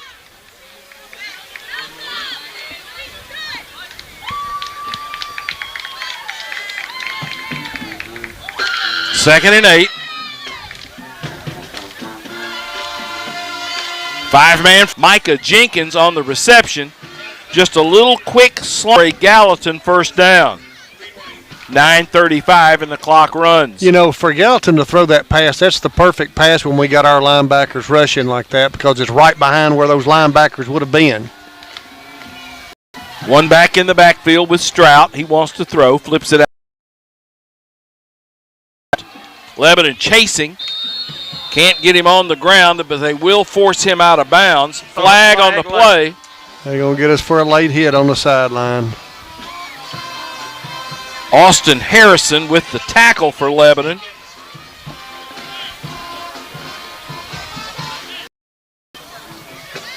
Well, let me find that white hat. Here we go. Personal foul, Lebanon.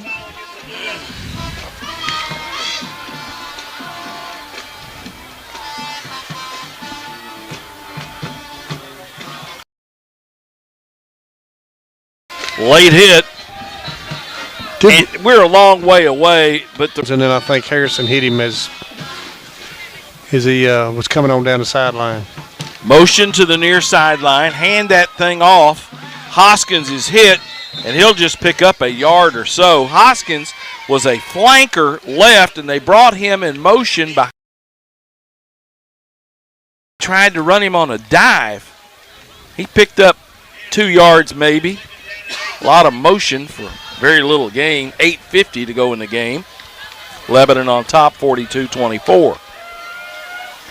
Tailback, Hoskins runs left. Spilled by Gian Azita. Azita from that rover back comes up and makes the play.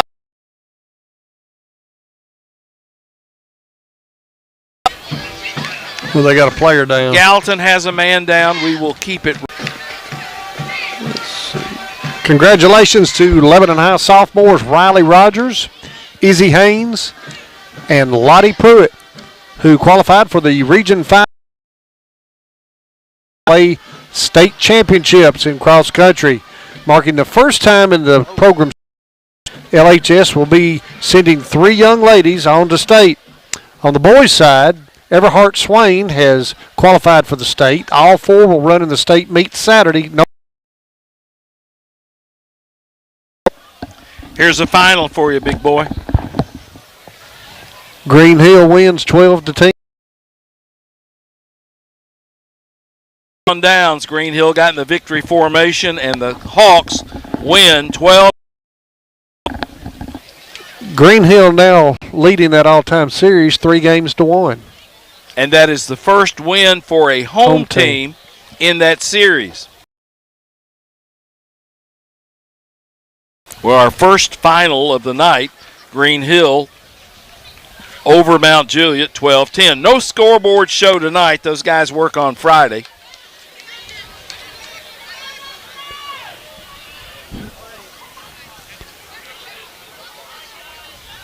Three receivers right for Gallatin. 8:38 to go in the game. Lebanon on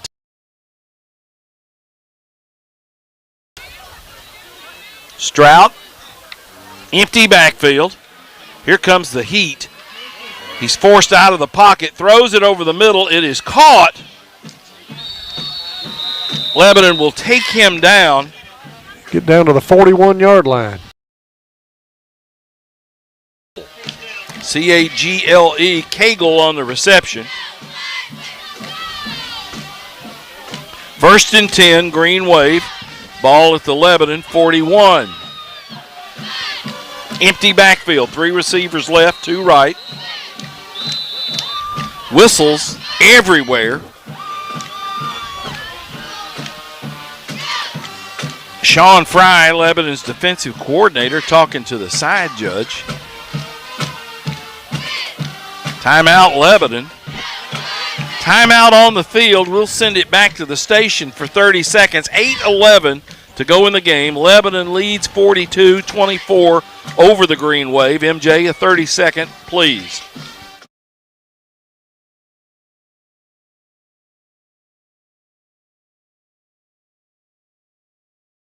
A kind word, a firm handshake, and treating others the way you'd want to be treated. That's just how we do things in Tennessee. We're Farm Bureau Insurance, Tennessee's insurance company.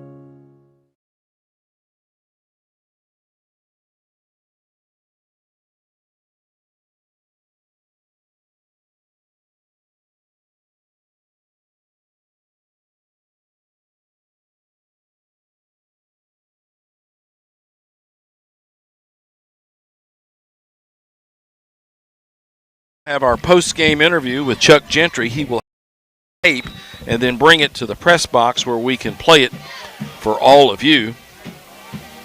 Strout looking at a 1st and 10 at the Lebanon 41. The handoff goes to Hoskins for yardage. Who is that? Oh, hey! The Blue Devil coaches are going to get in the dry now.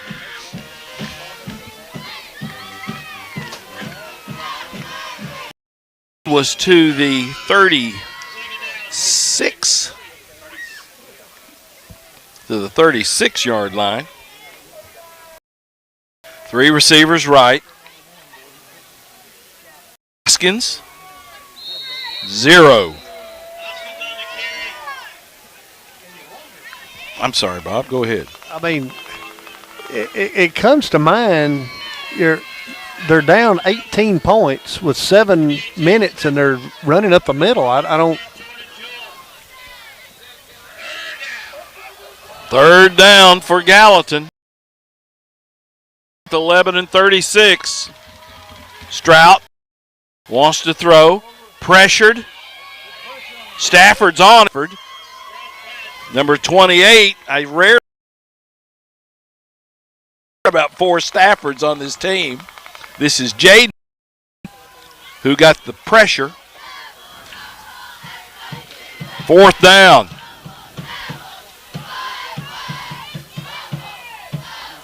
Two receivers right. Gallatin's going to go on a 4th and 5. Motion. Strout cranks it deep. Tipped away by Jaden. Well played by the senior defensive back, Damian Calloway. They tried to go up the sideline, and Calloway, like a volleyball spike, knocked it away. Had good coverage, was with him step for step, and, at that point, they're just trying to make a play, just trying. pressure. Quarterback had pressure on him. He just getting rid of the football, and maybe he can get his man to get up and catch the ball, and Damian making a good play on it. And the pressure Lebanon has been able to apply to Strout tonight, it hasn't been every play, but when they've gone after him, they've really given him trouble. Well, and it makes him throw the ball up like that. I mean, he's just got to get rid of it quicker. Is that illegal substitution? 12 on the field. Oh. So Lebanon will back it up to the 31-yard line. That's where Lebanon will scrimmage. 1st and 10 at their own 31, leading 42-24 over Gallatin.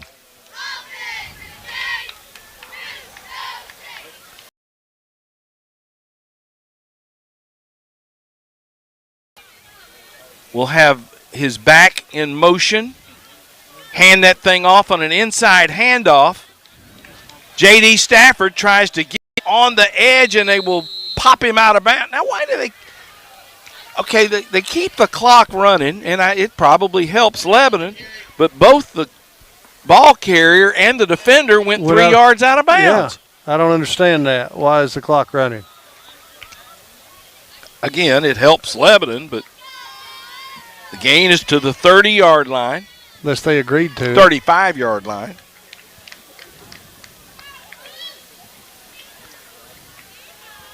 Second down and 12 after that penalty.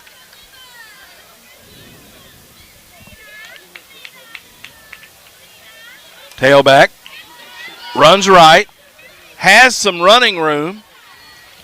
C.J. Woodson. Woodson, senior, with the carry off the right side. And the gain will be to the 42-yard line. 5:47 to go. And fellas, apparently the farewell tour for Tom and Bob will go another 7 days. Hey, I'm all about it. That's great. Thank you. Donald with the numbers.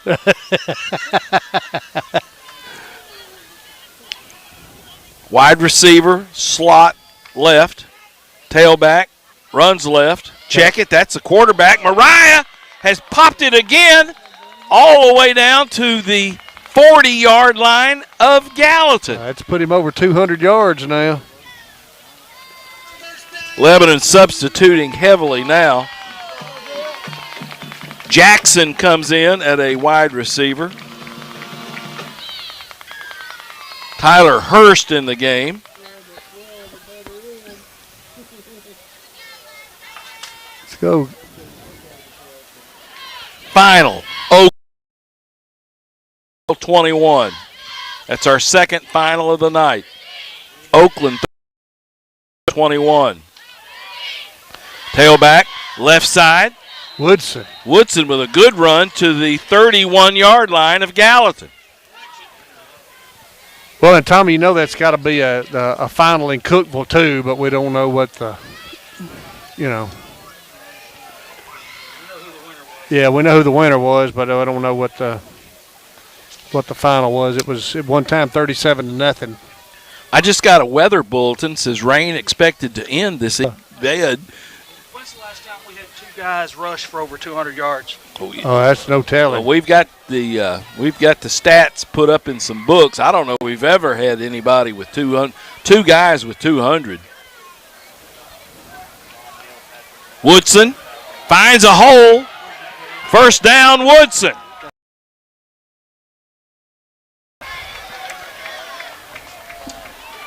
Cookeville the score for you, 51-0. That's the final. Cookeville 51, Wilson Central zip.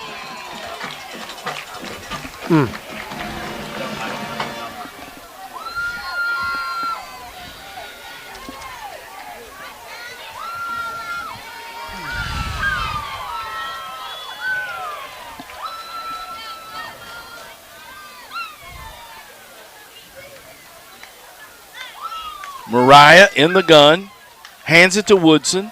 Woodson pops it again for good yardage. So it happened in 2010. In 2010, Javon Neal and Patrick Maynard each had 200 yards for Lebanon. Wow. Patrick had 300? Yeah. Good.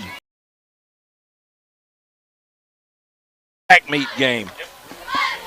2 minutes and 50 seconds to go in the game. Thank you, Taylor Bryan. Lebanon letting the clock run down. 2nd down and 2 from the 12.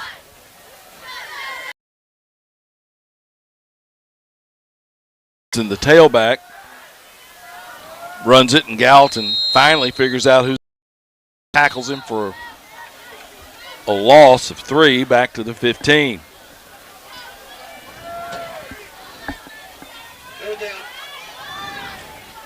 $2:15 to go. Lebanon substituting heavily. If you had told me before the game that Lebanon would win going away over Gallatin, I would have been a little surprised. I would not have been surprised at a victory, but the margin and the way Lebanon has manhandled Gallatin up front has taken me by surprise. Yeah, they've dominated the ball game. Woodson piles it up in there, and Woodson's going to take it in there. They're going to call him down at the 1-yard line. Give him the ball. Let him have it. Yeah. Let him tote the rock. That will stop the clock at 1:41. C.J. Woodson has run it to the 1-yard line. Give it to him.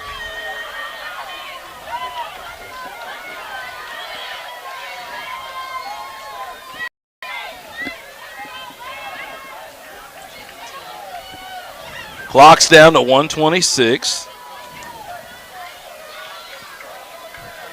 Let the senior have it.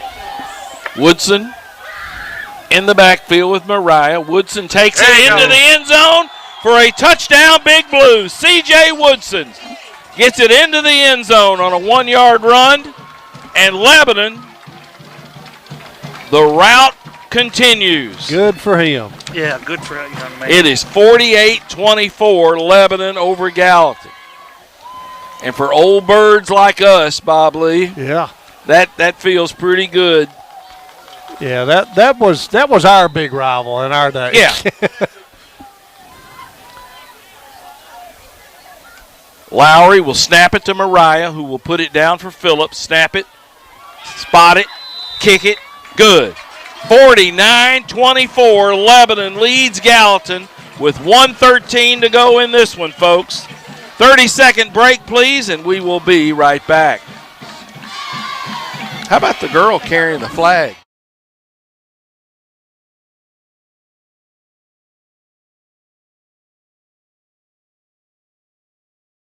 A kind word, a firm handshake, and treating others the way you'd want to be treated.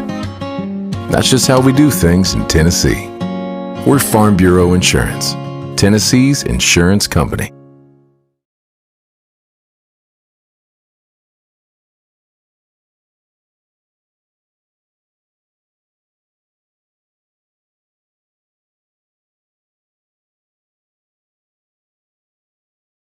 Senior night takes it in from 1 yard out. Phillips' PAT is good. We go 65 yards in 12 plays. There's a minute and 13 seconds remaining in your ball game. It is now Lebanon 49, Gallatin 24. Taylor Bryan had some numbers for us, but we think we've got an update on that big rushing total. Lebanon. Phillips has kicked it out of bounds. That's not Phillips. Let's see. That wasn't Phillips. That was Eli Jimenez. Okay, he's mad. Go ahead, Bob. Yeah. Give us that update. Well, let's see. Jarvon Neal and Pat Maynard both had over 250 yards. In a game against Station Camp, they had over 600 yards rushing in that game, and Pat Maynard had over 300 himself. What year was that? 2010. 2010, yeah. Bobby Brown was the head coach, and that was against Station Camp, I think the last game of the regular season. Yep. Is that right? Yep, sure was. Is that the same year we went to Coffee County in the first round and beat them like 65 to nothing? No, that was a couple of years before that. Okay. It was 70 something to nothing. It was. But we were scoring on quarterback sneaks. Yeah. I mean, we weren't, just plain dives up the middle, and we were going the distance. Illegal procedure. Lebanon will take the yardage at the end of the play. They're being nice. 1:13 to go in the game, and Lebanon is ripping them up. It's 49-24, Lebanon over Gallatin. Strout wants to throw. Has a little pass under. A nice run, but then Lebanon closes quickly and gets the receiver, Jenkins, on the ground. Lebanon rallied to the football. There's a lot of clean jerseys on the field for Lebanon. That was number 16.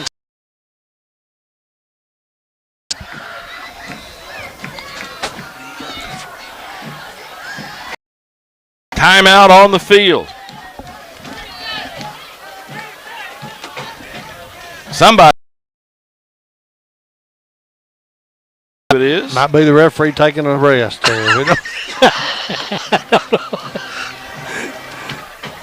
He looks a little perturbed. I believe he's tired. He's wet. He's mad.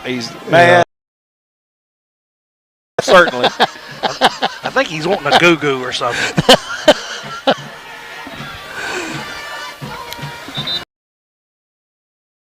49-24, Lebanon leads Gallatin.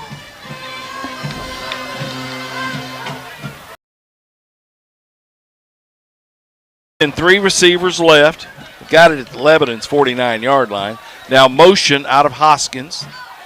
Strout wants to throw. Flips it to Hoskins, who's kind of a check down man, and he will quickly step out of bounds before the world comes to an end.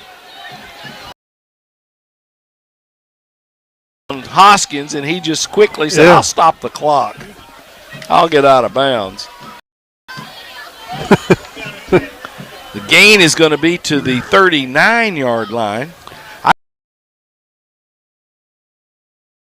Reservations in a press box in Murfreesboro.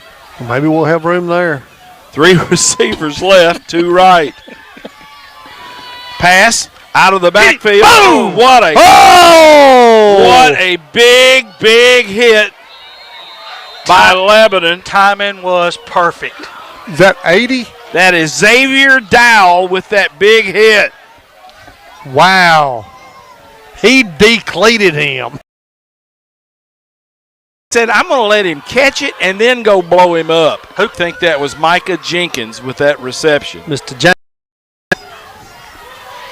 And there's a noise in his headset right now, like, don't throw it to me. Yeah. Timeout on the field, 49-24. In Murfreesboro against Oakland or Riverdale. Oakland. Against Oakland, that was the final. We go to Murfreesboro, Oakland on the turf. They had a 36-21 win over Riverdale. I take it they're not number 1 in the state after getting beat last week by Ravenwood. I would say Ravenwood would probably be number 1. Strout, 1st and 10, wants to throw, pulls it down to run, and he will be chased out of bounds by Lebanon. Chasing him out of bounds was Connor Bruschetta. And the kids who are here for Lebanon are having the time of their life. They're dressed up in their Halloween garb. They're hopped up on candy and sugar from I hope that's what it is. From that trunk or treat, and they are having a blast in the rain. Strout rolls left, flips a pass that is going to be incomplete. Flag on the play.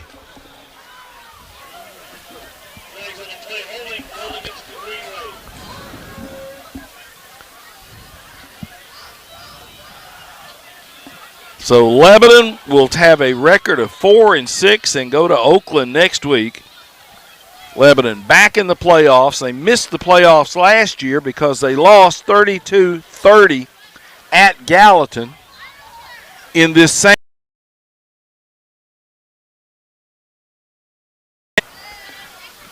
Lebanon will improve to go to the playoffs next week as they play at perennial Mid-State Power Oakland with 18 seconds to go. Lebanon will sub in a linebacker, Gillespie. 17. See where that official sets up. He is at the 17-yard line.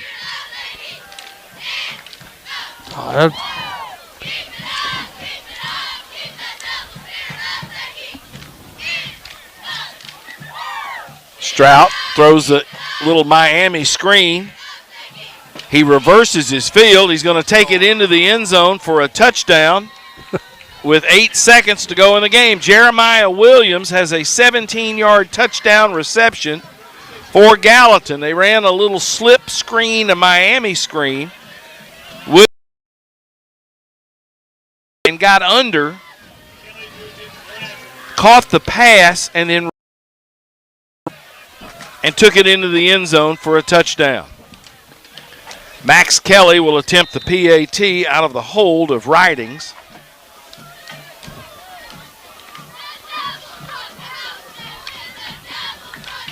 Gallatin waits for a man to come out and be a wingman.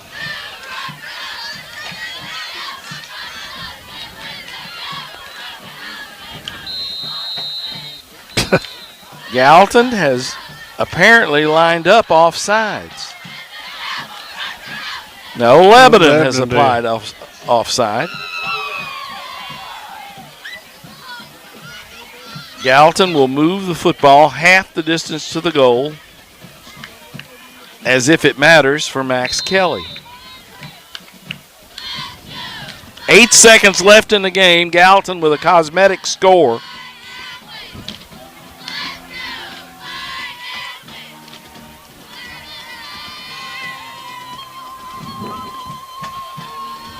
Snap, spot, kick up. That was a line drive, but it's good. Kelly with the PAT, 8 seconds to go in the game. Lebanon leads Gallatin 49-31. We'll take a 30 and be right back.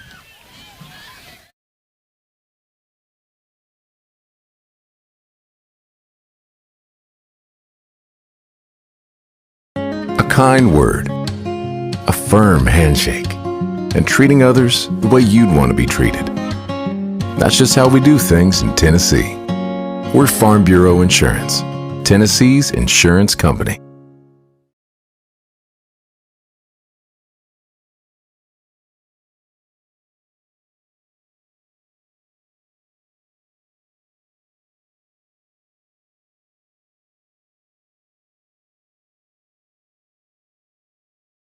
Yards on 6 plays. Williams with a 17-yard TD reception from Strout.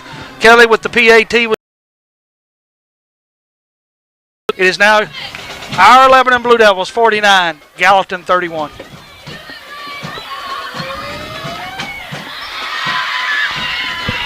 What a night to run the football. Run it and run it and run it, and Gallatin could not stop them.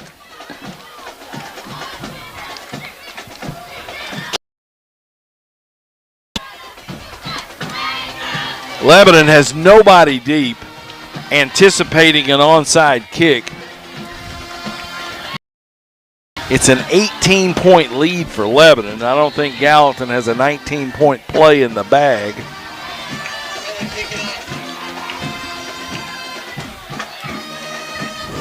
Kelly kicks it. Lebanon, we're going to run it back. Our return guy, one of our up men, said, heck, I'm going to take off and run with this thing. And run up. Jamani Busby. 20, who is that? Busby, 24. Busby wasn't content to lay down on it. Busby took the high hop and said, here I go. So Lebanon will put it in play. Go in the contest. Football at the Gallatin 44-yard line. What a night for this football team.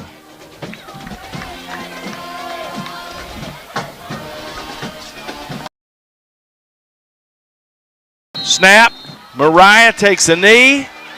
Good night, sweet prince. Lebanon is going to the playoffs with a 49. Green Wave. 49-31 is your final. Lebanon improves to 4-6. Gallatin drops to 3-7. The Green Wave season has come to an unceremonious close. Live to fight one more day. Lebanon will play in the first round of the TSSAA playoffs. MJ, let's take a 3-minute break if we would. 3 minutes, and we'll be back with a scoring summary, stats from Donald Gann, and post-game remarks from Lebanon. After telling you that score one more time, Lebanon 49, Gallatin 31.